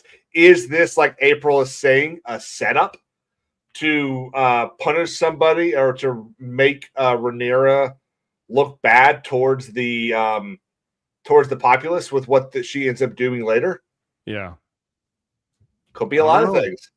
And again, this is something we're having a fucking conversation about. There should be more of this water cooler talk throughout this show, but there just isn't as much as there used to be. Yeah. Yeah, I don't know. I'm curious to see that play out. So Ulf returns to his bar. What'd you think of this? Ulf's too much, man. He's got his friends here, and he desperately wants to keep these relationships because that's all he's got, right? Yeah. But I guess maybe because he's not getting any respect except the fact that he can ride a dragon. You're of no use except for the fact that you can ride a dragon. Mm-hmm. He asked for the use of Targaryen, shut down. Daemon, but I mean, like, come on, disrespects him. Yeah, but I mean, Daemon would just choose him out. Well, and I'm on with that. I'm on with that. They clearly have leaned into Daemon not liking them, not respecting them. But him which kind of surprises me a bit, I think. But that's because Hugh knows how to keep his mouth shut. Right. Ulf's been a drunk for 40 years. And it's one of those things where Ulf doesn't feel like he belongs there, but he feels like he belongs there. So he wants to protect So he wants to protect these relationships. So doesn't he go back and ask? Yeah, he wants a bunch of favors or 3 favors for these people. For these people, right? Yeah. Mm-hmm. It reminds me. Did you ever read? I'm sure you did. You're an intelligent fella. Did you ever read? Here we go again. No, I'm dead serious. Shakespeare's historical plays, like Henry IV and V. Excerpts from a few, but don't quiz me on them, man. So it reminds. So in the Fifth, Hal Henry spends a whole bunch of his time in a bar. You know, that's where he meets Lord Falstaff and all that stuff. And that's what this reminds me of. But instead of doing what Hal/Henry ends up doing at the end of Henry IV, he just maintains his life of a bar lover. Like Henry actually says, you know, he's got this great line that Hiddleston actually delivers really well, and when he does it, that he, you know, the impudence that plagued me as a child, let it flow away from me out of the river and, you know, come back nevermore. And instead of agreeing to this new life and deciding to be the better person now that he has an opportunity, I mean, he's got a chance to be one of the great men of the world. Right. And he won't wait. He won't be patient. He wants it now. Right. And which I do think is going to end up being one of the points to what he does later. But again, you know, I need something more than just, oh, I didn't get it yet. Like, I just need more than that. Yeah. It's interesting. We'll see. Lots more to I don't even know how to say it, but like there's so many loose ends right now. So it's like, well, again, 12 episodes, dude. I know. That's why I'm like, man, a lot of filling. and running out of time to close the loop on some of these things. So we get. Did we skip over Damon, or is that We have coming? I've been sitting here wondering that too, but there's a whole. I haven't jumped or made that many jumps. I'm waiting for Damon. That's what, because that's one of the things that's supposed to piss me off. I could have sworn it was pretty fucking early, right? That's what I thought. I thought right after. No, it's not. It's like 2 scenes away from this. Oh. Shit. You got a whole new rant coming from me. So we get the High Tower, or we get Ormond basically giving his justice here. Hugh's family has showed up, telling Ormond what this man, this soldier, did to him, or did to his wife or sister, actually, and he's gonna punish them. He's gonna punish this soldier. What is a gelding? His punishment is gelding and breaking of one of his hands. I was going to ask you the same thing. I believe it is burning the balls off with a hot poker. Oh my gosh. Is it not? Gelding. Wow, one of the top searches, gelding, House of the Dragon. A gelding is, okay, so a gelding is a castrated male horse. Gelded. What is gelding a man? Gelding refers to the surgical castration of a male animal, most commonly a horse. When applied metaphorically to a human man. To be gelded means to be castrated. Yeah, to castrate him, rendering him unable to reproduce. And that's why he screams, "I have a wife!" Yeah. As if that's going to somehow defend you from the accusations of grape. But Damon or Darian still is just standing there. Yep. So that's not. He doesn't become Lord Varys, does he? No, there's no red priest joke. Stupid joke. Come on, I was just thinking. I know he does it. Dumb joke, because it's you're moving the stones, not the pillar. Yeah. So we get to see Ormond doing a little bit of his teaching of Darren here. Yeah. Now Darren has been living as Ormond's ward for his whole life. Is it 15 years? Yeah. After he's done with the what do they call the women? Wet nurse. Yes. That feed the baby when mother's busy. Yeah. Yep. Once he's done with the wet nurse, she sent him off to be a ward. Mm-hmm. He is a Targaryen. Yeah. He's the son of Viserys. Yes. He's definitely Targaryen. But he didn't get the golden lock. No, he did not. And there's a comment made by Alicent in another Alicent and Rhaenyra scene that we'll get to that I think kind of makes it sound like she did stuff to make sure he turned out differently from her others. Yeah. But this is okay. We just got this last one. Okay.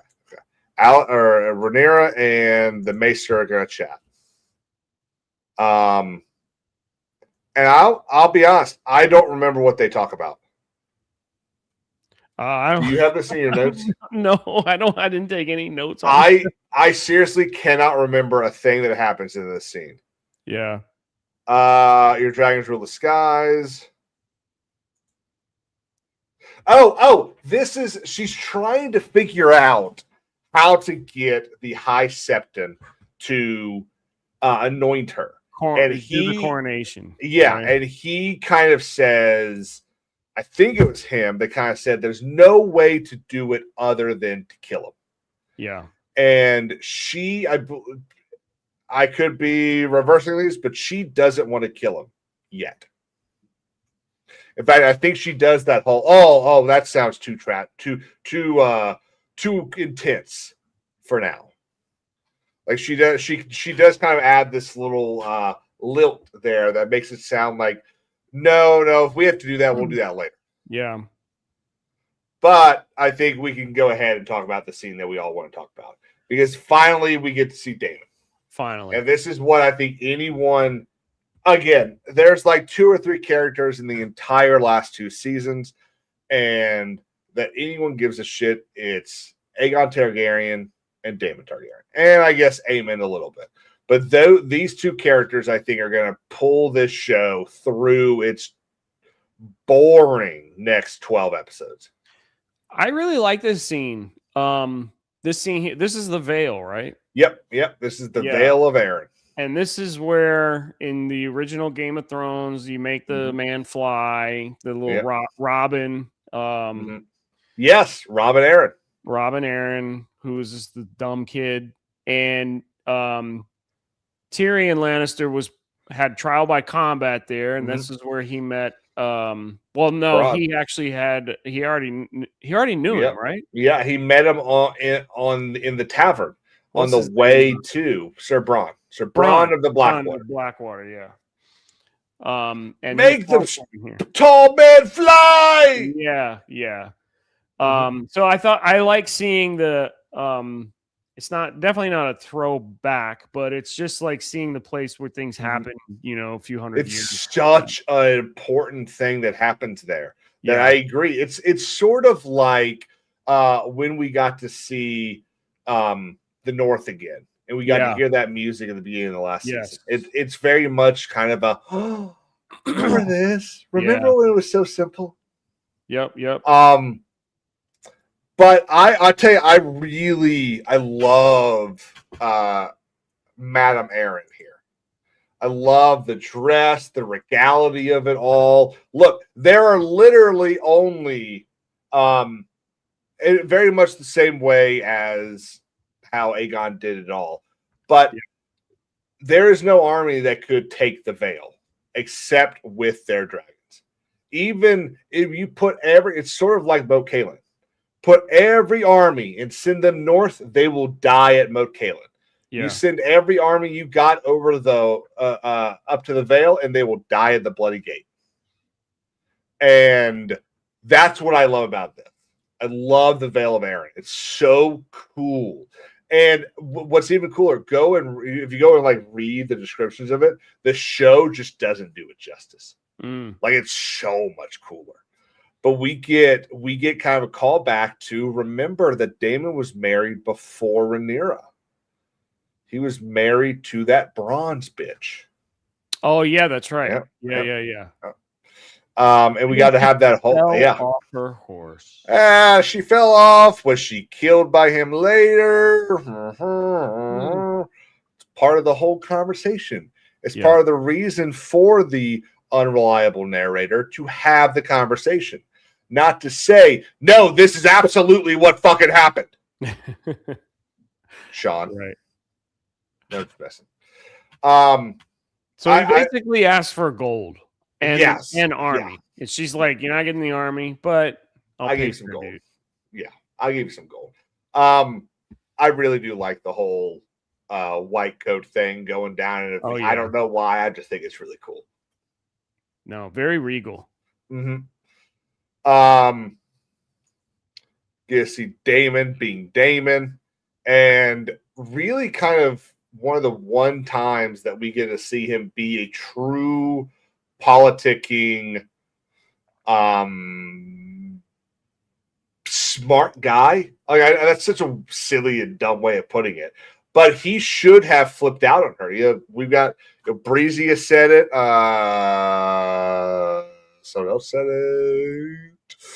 Now I've scrolled too far up to find it. But several people have been talking in the chat that they don't understand why he didn't flip out on her. And I think it's sort of similar to the reason why he was so serious to get the army that Rhaenyra needed, is he knows Rhaenyra needs this money. Yeah, I think it's a, he's not going to get any favor by taking it with force. And there's only one other time one other place in the Seven Kingdoms that he could probably go and get money. And it's Winterfell. That's probably the only other place. And do we know if the Starks have money? I mean, we can assume they do. They're a great family. Yeah, but they don't have money. Yeah, because there just kind of feels like their wealth is in their name, their honor. We will follow the Starks. That's it. I mean, look at where Winterfell, where Ned or the Stark is Lord. Like it's just a big room. Like there's nothing regal about it at all. And then look at this here at the Vale. I see what you're saying. Yep.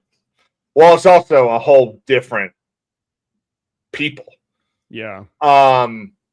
Mark, they're not going to go Castle Rock to get the money because they side with the Greens, right? Yeah, they sided with the Greens. So they'd have to literally steal it and take it.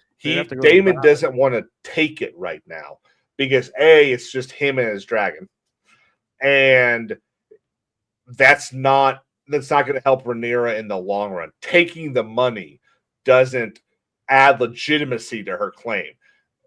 Aaron giving this money, one of the Seven Kingdoms giving the money as tribute to the queen, that adds legitimacy to a level that just having the money itself might not add.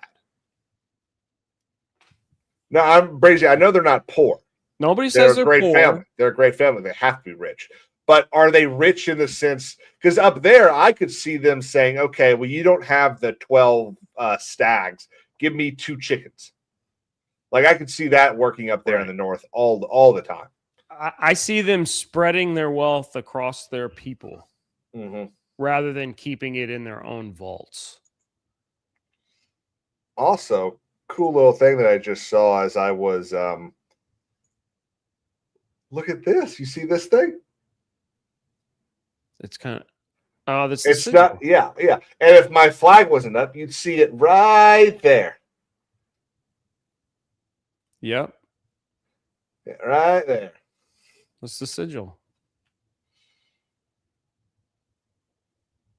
So Let's keep on going because we are way over an hour and a half. I know. This guy every week. I'm only going to go an hour and a half. I'm sorry. This episode was boring. I have nothing to talk about. Okay.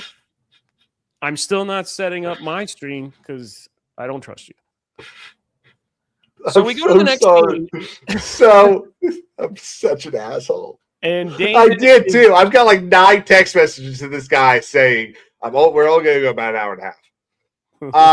So this annoyed me. The next 2 scenes really bugged me because this is the very first time we've ever seen. I think someone correct me if I'm wrong, but this is the very first time we've seen Caraxes disobey him. I think so, yeah. So, which is kind of why I think that leads credence to the idea that Sheep Stealers in heat. Because why else do you disobey him? Just because you smell Rhaena? I mean, I don't know. I more just kind of threw that out there to be funny, but I think it makes sense. If he didn't do anything, though. He just kind of stood there and looked in and growled and, whatever. Yeah, but it's clear. But Daemon clearly understands that there's something dangerous in there, which is why he does this whole walking in with his sword thing. I just think that there's another dragon. They've been looking for dragons. And Caraxes was like, I got it. It's here. Let's go. No. This is what you've been wanting. This is what you've been hunting. This is what you're after. It's here. It's here. It's here. Right? So he was just insistent. Like the dog that's got to go pee really bad and is standing there while you're trying to sit. and sip on a beer, and they're just like yelping and trying to get your attention. Like, what? And then when you get up, they're taking you to the door. Like, come here. Like, no matter what, go lay down. No, they're not. I gotta pee. Did We're that going happen to the to you? door. Did that happen to you this weekend? No, I don't have a dog. Oh, okay.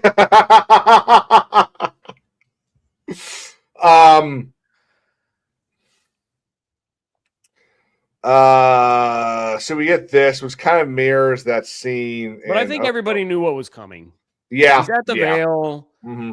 There had to be some sort of, finding of Ray Nettles. Reynolds. The dragon goes over there. Damon sniffs it out, and then Rhaena. So we get the Nettles stolen Nettles storyline here, where Damon's kind of put everything together almost instantaneously. He's realized just how bad all this is. He now realizes he's going to have to lie to his wife, his queen, or she's going to kill his daughter, her niece. And then, to me, it kind of becomes clear that we're not going to see her again until the last episode. So we're going to see we're going to see Rhaena like one or two more times, and probably in the entirety of,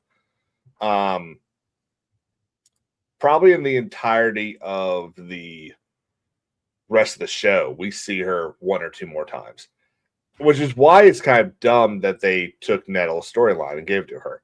Because I get what I've seen this comment several times now, that what if, in the text, Rhaena could be Nettles.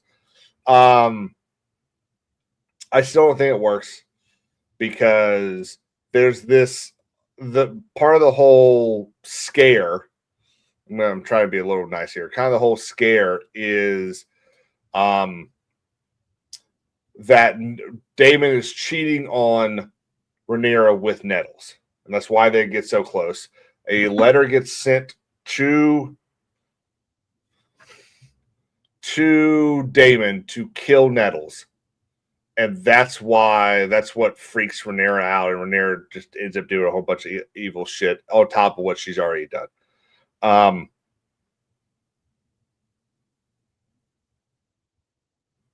don't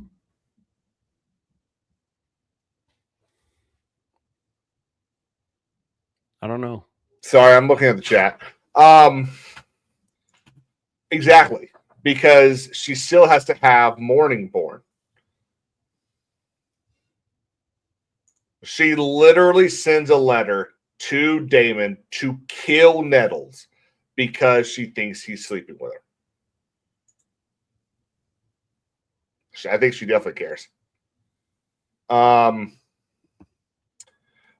what I think is going to end up happening, we have the battle over the God's Eye coming.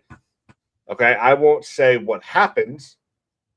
You remember what happens. A lot of people in the chat remember what happens, but I won't say what happens. Yeah. No spoiling that.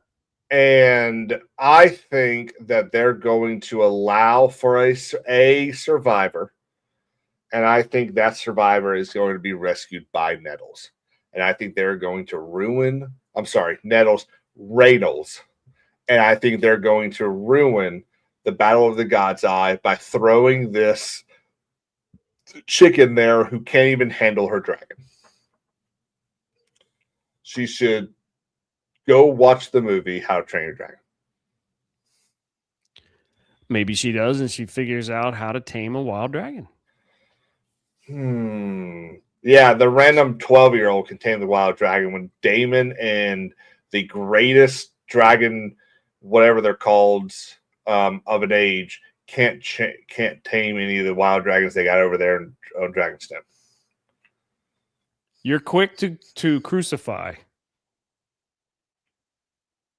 You couldn't just say I'm quick to judge. Literally a lawyer. You couldn't say I'm quick to judge. You had to rope me into the death of our Lord and Savior. Thanks so much, Lee. Let's keep talking. I'm trying to get through to you to You want me to accept bad writing? There's so much of this show that doesn't make sense. There's all these things that keep happening. Again, why is Caraxes disobeyed him? He said, "Obey me, Caraxes," and he refused to obey him. But he was obeying when they were hunting for dragons. He literally said, "Go this way," and Caraxes went that way, and he said, "Obey me," and he kept going that way. The dragons, Mark, are extremely intelligent. And actually, Tyrion says that in Game of Thrones. They're very intelligent animals.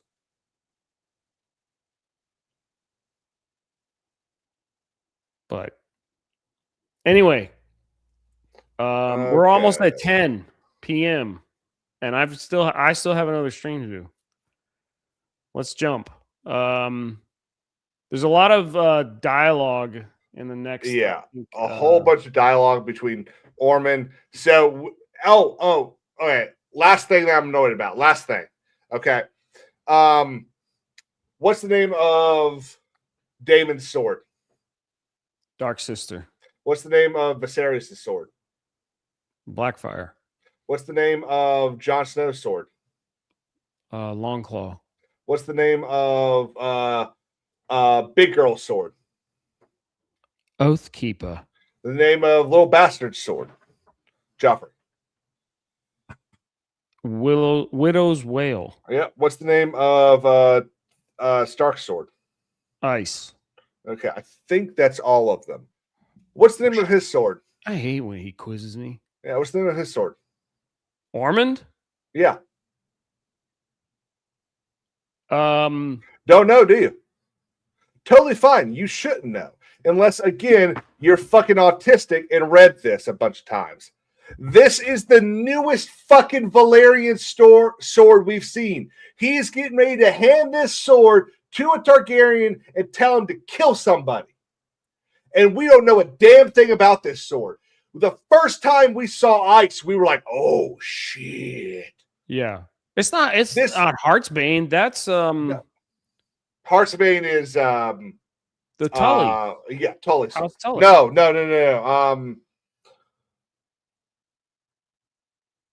Tarly. Or Tarly, yes. Yeah, Samuel yeah. Tarly. Still very close. Tully, very Tarly. Close. I mean, I know. yeah, It's Aegon, Aemon, Daemon, all that. Yeah. Arya Stark's sword is not Valyrian steel. Exactly. Catspot is the dagger. This is the newest Valyrian steel sword, and we don't get shit. Exactly, Breezy. It is called Vigilance. And we don't get shit. I was so looking forward to seeing this. There's also another one we should see later. But I was so looking forward to seeing this. The High Towers. They were not only the leaders of education in the Seven Kingdoms, they were the leaders of the faith in 6 of the 7 kingdoms. And they have probably, I don't think there's anything that says this, but you can kind of assume just based on how old their house is. One of the oldest Valyrian steel swords in the 7 kingdoms.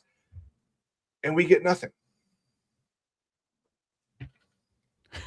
Dude, they're not happy with your rant.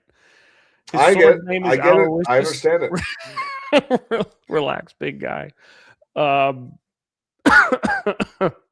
Sorry, I'm choking. Breezy says we didn't get a breakdown of all the others. We didn't get a breakdown, but we did. But when, and when think about except for did they call out Ice? I don't remember them saying anything about Ice. No, they didn't. But all the other swords, they did in the book, though. They did announce the name, right? Like Joffrey made a whole big production about what shall I name it, and somebody and Tywin gave the whole thing about how we broke it down from Ice. There's still a couple people that know how to meld it and all that kind of stuff. We what's his name? Bear. The old bear gave John a speech. Mormont gave John a speech about White Claw, all that stuff. Longclaw, sorry. Well, it wasn't Longclaw. It was named. He change. No, Was it was always just the Longclaw. He just pommel, changed the pommel, the thing to a wolf. Yeah, from a bear to instead a of wolf. a bear. So that look, this is just one of those things that if Ryan Condal and Sarah Hess cared about making book fans happy, they would have done something. They would have said something. But they don't care. Yeah. They don't want to tell George's story. They want to tell their story.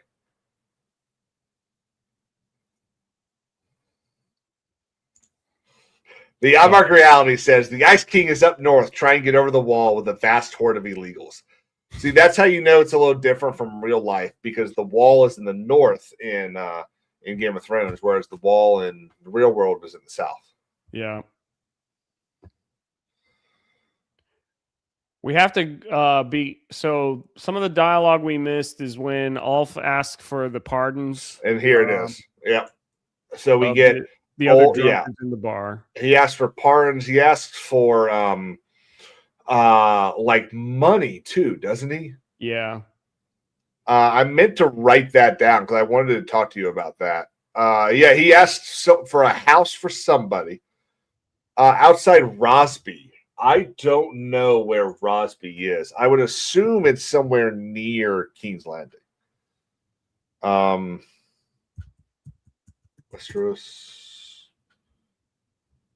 And she basically says, I don't want you going out there anymore. Yeah. You need to drink. You can drink here at King's Landing. Mm-hmm. And then so again, this is like the he's not being taken seriously, and he's being controlled. So is he going to be in a place where he's like, man, they treat me like crap, I'm going to... Yeah. So I think they're building his thing up well. Yeah. Okay. I still think the whole like Daemon's mean to me is a little stupid. I think because of who Daemon is. If Daemon was like a super nice guy, yeah, and he was being mean to him, bullying him, sure, but he's not a nice guy. But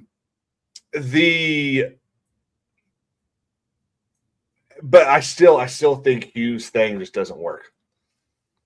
And then from there we keep moving along. I'm trying to speed you up. Yeah, I know. So now we're back to Aegon basically saying, "Look, I'm the king. I'm the king."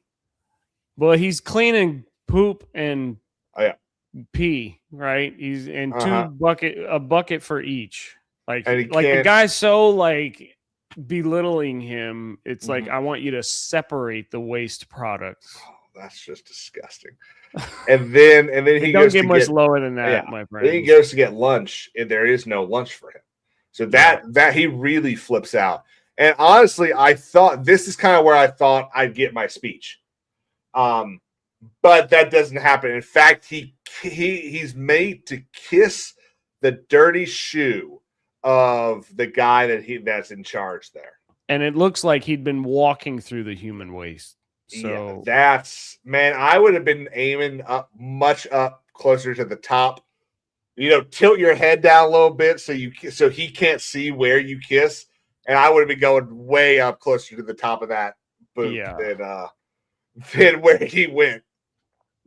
Breezy says, I don't get why Aegon thought he could flip out. I think he's having a breakdown. I think he's just sick of why is this stuff happening? He's just having a meltdown. And it didn't matter if it was food or, that somebody took his blanket for the night. He was going to have a breakdown. But now he's got to kiss a shoe that's covered in feces. Yeah. And to be fair, we hope. So David shows up, says, I got money and the Queen's justice, and drops a burned, beheaded head on the table. He's protecting Rhaena. Yep. What do you call her? Reddles? Reddles, yeah. Yep. That's the new name, by the way, guys. Reddles. Reddles. Yep. He's clearly protecting her, and she's not happy. Which I think is why is he protecting her? It's his daughter. I understand that, but Daemon because she caused the death of Jace. And I think he's genuinely afraid that after, because he's been prodding her to kill all these relatives. I think he's afraid that she will kill her. But he never seemed to care even about his own kids. Which is, I think, one of the failures of the second season. Because we only really get to see one episode, maybe 1.5, of him being a dad in that first season. And it's when it's where not Lenore, what is Layla, whatever his wife's name is, where she dies in childbirth and trying to give him a son and all that stuff. We get to see him actually, while he's in Essos, enjoying life, being a dad, being a husband. Yeah. And then when he returns back to Dragonstone and they have the whole Targaryen funeral thing, I think there's probably 5 minutes of him kind of being with his kids. And then that's the last time we really see it. He's just been so cold. I mean, he was laughing at his wife's funeral, right? Like they were doing the serves. He just started cracking up laughing. Like, bless you. Thank you. He just didn't even care. And now it's like, I got to do everything I can to protect her. I don't know. It was just a little strange.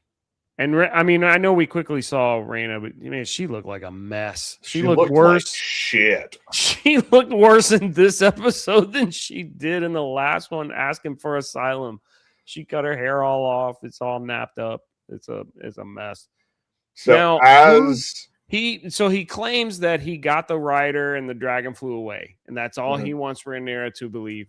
Whose head is that? I think it's probably just some rando. I think it's genuinely going to end up being a rando.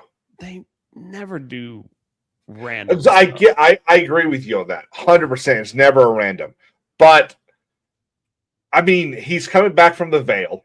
Who did he do? Grab someone that was killed at Rook's Rest, cut the head off, and nope, because Aegon would have seen him coming back. He's got to have if he's grabbed some random head, he's grabbed a head from where there was a battle. Oh, Breezy, that's right. He did. He looked over the side and saw the sheep herder, right? There was like that what it was?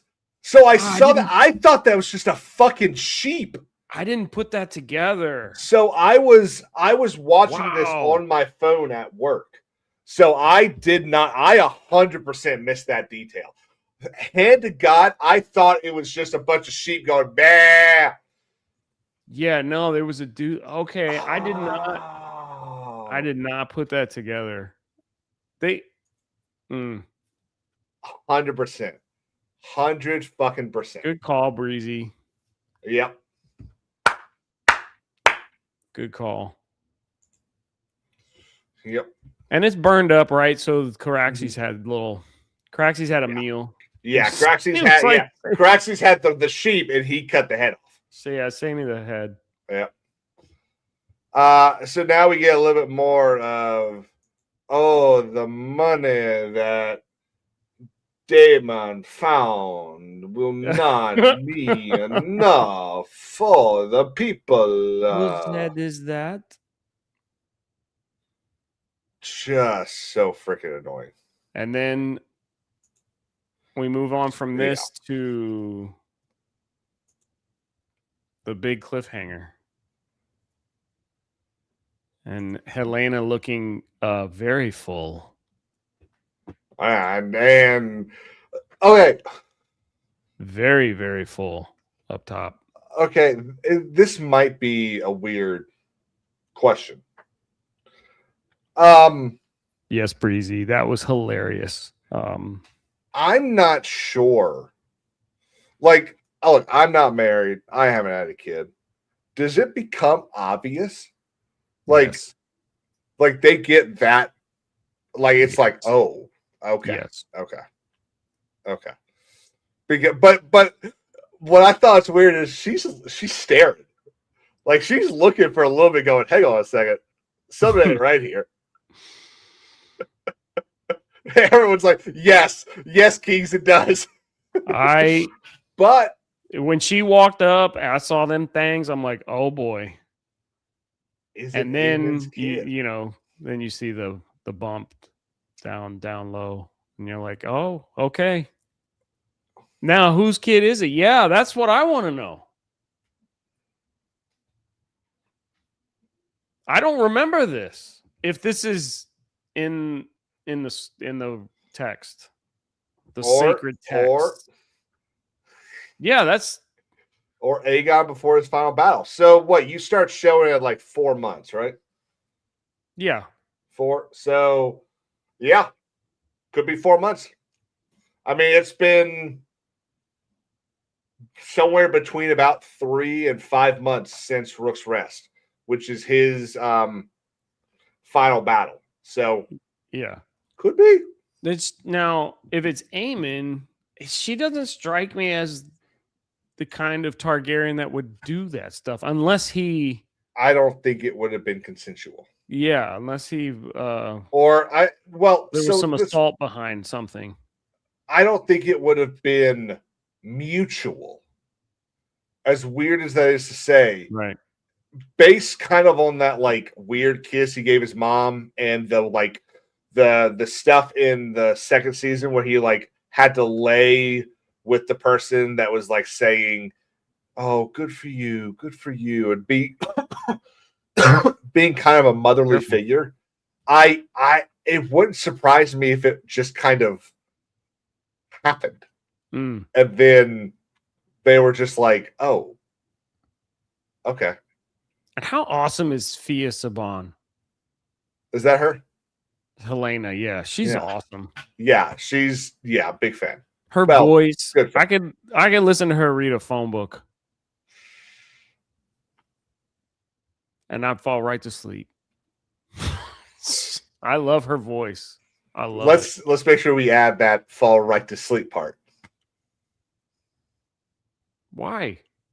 I don't know. Just some of the people that I'd like to listen to read a phone book. That's not why I want to listen to them read a phone book. They don't put me to sleep. I think her voice is very soothing. It's awesome. Well, it's kind of like that. Trying to be complimentary. You're being a freak. Hey, look, we spent a whole bunch of time talking about Clubfoot. It just it messed me up for the night. So clearly Allison's worried, and I think I think the next episode is going to be a very heavy Allison and Helena episode. I think it's going to be a whole lot conversing about that. Hugh leaves, the Dragon Seeds leave. They go to Tumbleton, and then the Gold Cloaks come out. Mark with a great thirsty for milk. Suddenly, get that pic off the screen. Let's talk about men beheading babies. So sorry, that's Game of Thrones. So the Gold Cloaks show up to start berating and beating up citizens, beating up small folk, because Rhaenyra got really angry at what was being written on the thing, because what's her name started feeling a little unsafe. Yeah. Remember, this is all the White Worm's doing. The White Worm sat there and said, "Hey, people aren't liking you. Look at all this stuff they're saying." Yeah. Literally knowing that she's going to trick her into doing stuff that's going to be bad for her in the long run. Fuck the White Worm. Yeah, she's not. I think she's definitely got some things up her sleeves. Mm-hmm. And you don't like her. No, not a fan at all. And we end with Orban Hightower instructing Daeron Targaryen to kill. Thank you, Breezy. Ulf is the one that said people are calling you bastard, And then you did maybe I wasn't paying attention. You did touch on Hugh showing up at Templeton. Yeah, that Hugh and Ulf show up to Templeton. Then I mean, that was pretty cool to see Hugh on the come down on the dragon. I like the way that Hugh has styled himself. I think it's it has a little bit of that Targaryen look to it, but also kind of his own style. Yeah. So we end with Ormond instructing Darren on how to commit murder. Thoughts? What's he trying to do with the kid? Like, be a man? Like, this is sort of it's sort of like the fulfillment of the Maester Septim Grand Conspiracy type thing, where Old Town being the center of the Maesters and the center of the faith are kind of at the heart of this conspiracy to destroy the Targaryens. Yeah. And I think this is sort of Ryan Condal's idea of adding that theory, that conspiracy to his show. I think it's pretty well done. Darren gives this whole conversation about how they were, completely in charge years before the Targaryens showed up, even though they weren't. Yeah. In fact, I believe we're the second house there in Old Town. They weren't even in charge of Old Town, or the Reach. I think it was actually. I think they were in charge of Old Town, but they were not in charge of the Reach. And now they're in charge of the Reach. I don't really freaking remember anymore. The Reach is so freaking annoying. No, they're not in charge of the Reach because the Tyrells are in charge of the Reach because they're Lord Paramounts over there. Oh, well. Right? Someone tell me if I'm right about that. Tyrells took over from the Gardeners. Yeah, so Old Town was just a super, super rich city because where the Maesters were, it's where it was a huge trade city, all that stuff. And I think he just wants. I don't think Ormond likes not being in charge, and he sees an opportunity here to get his family back in power, in more power than they originally had, and they and a continuation of kind of what Otto thought at the beginning, or I guess halfway through season 1. Where now someone with my genes and my control can be king. So I mean, every man wants to be king, and he knows he's never going to be king. But now he sees an opportunity to, maybe be head of the king. I don't know. What do you think's going on here? I don't know. I think the kid is definitely different than everybody in his family. Like he has kind of a wholesomeness to him, right?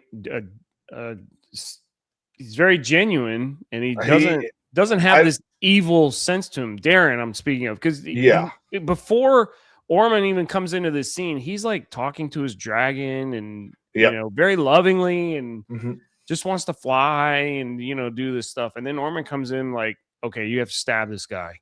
Okay, this is part of you becoming the king. With what we need you to do, this is what you have to do. You got to serve justice and whatever.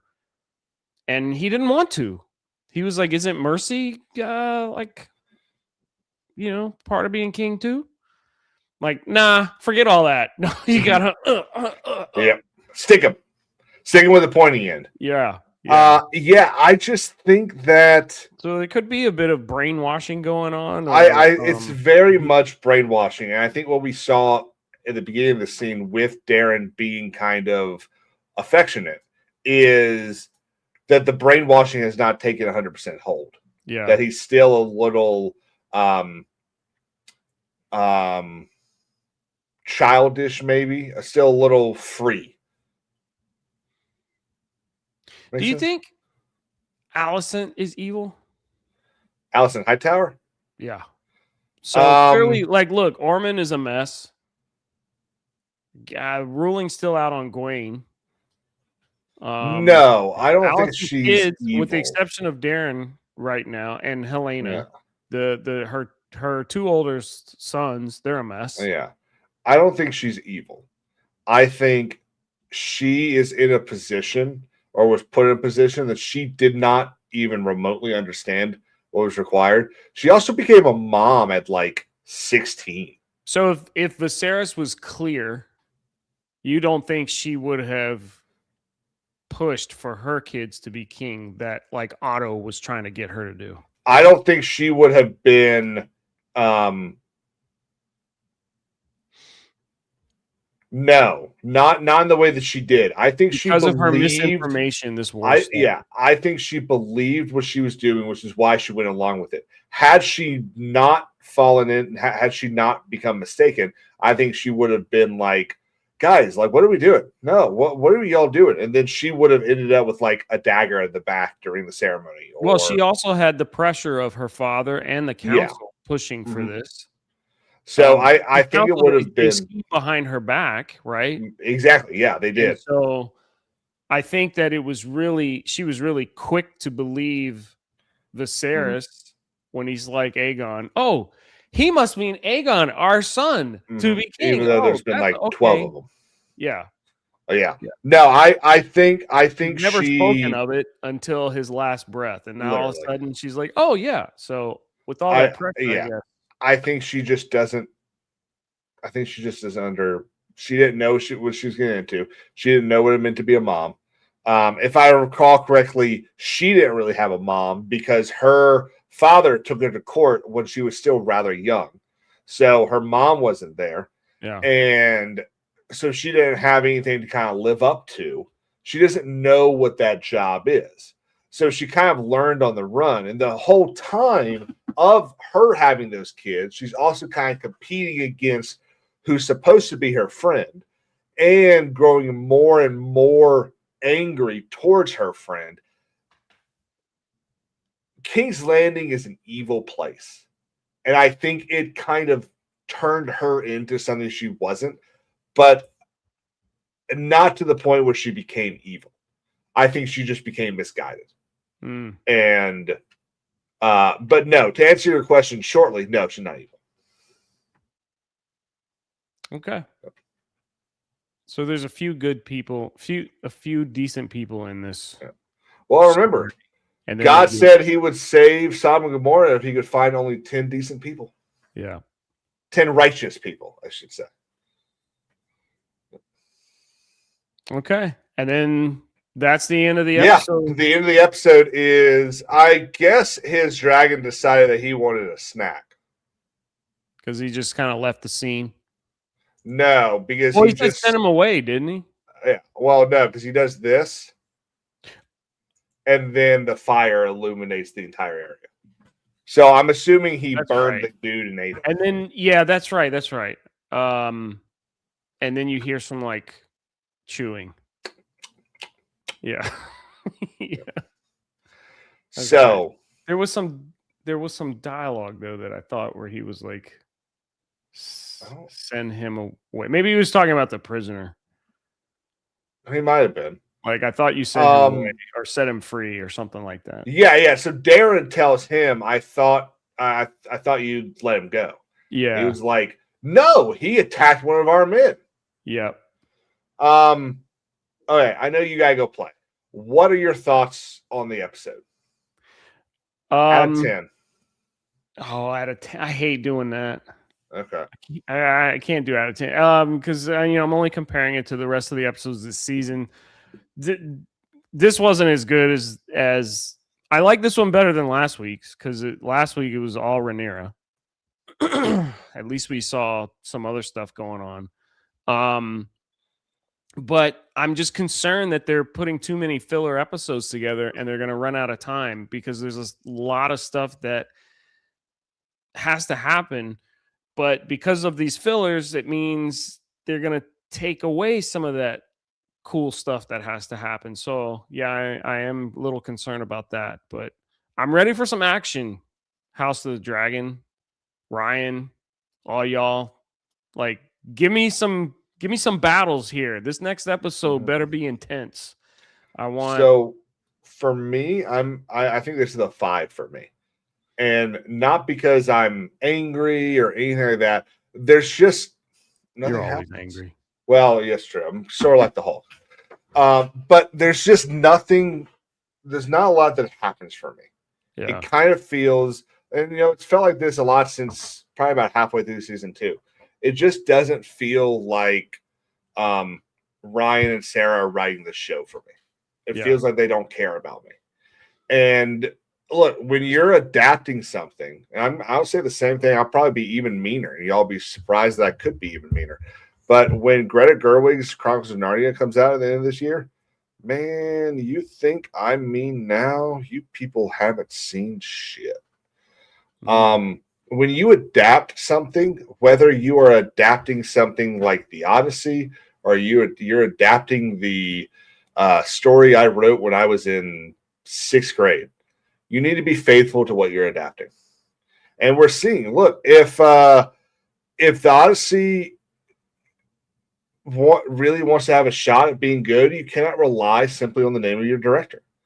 If this story wants to have a chance of being good, you need to adapt the story. And if you've got a story like this, which is unreliable narrators, as Sean likes to keep saying, then you either need to tell everybody, we are not going to use the book because unreliable narrators. We have a story. We have got an approval from George. This is the story we are going to tell. And then we'll go watch it. But to sit there and week after week after week crap on the story that George wrote, have George. Now, I think George messed up a little bit by crapping on Ryan, because he absolutely did. Yeah.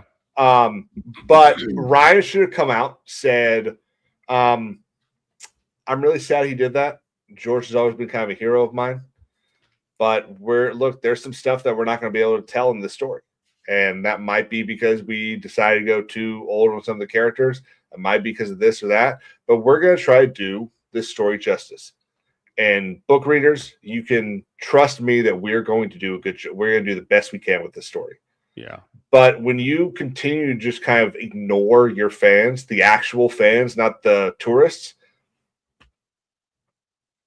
I got nothing for you. I get it, man. I respect that. I understand it. And it's fun to egg you on sometimes. Yeah. You got me real good earlier today. It was quite good. Lee, thank you so much. I am so sorry. I really thought we were going to be able to do it. No, you're not. I really you're not did. Sorry. I am sorry. I am genuinely sorry. Because I could be asleep right now. Me too. We knew that was going to happen. Yeah, so I am going to be streaming tonight. Head over to the More Zelda Gentleman's Lounge. I finished the OG Zelda. I'm going to move on to I was going to do Zelda 2. I'm going to skip that one and do Zelda A Link to the Past. That's the one for Super Nintendo. Mm-hmm. So we're going to start that one tonight. I'm assuming you don't have the thing set up yet. No, I don't have it set up, man. Okay. I had no idea what time. Our good friend Lee is going to go play that. Probably going to be about 10 to 15 minutes. Yeah. Y'all go over and watch. Lee, thank you so much for being here. Guys, thank y'all for being here. Next week, I'll probably be a little better with the chat. I'm not sure I interacted with y'all at all tonight, and I'm sorry about that. I'm trying to keep them straight, but they're still awesome. You guys are awesome. Absolutely.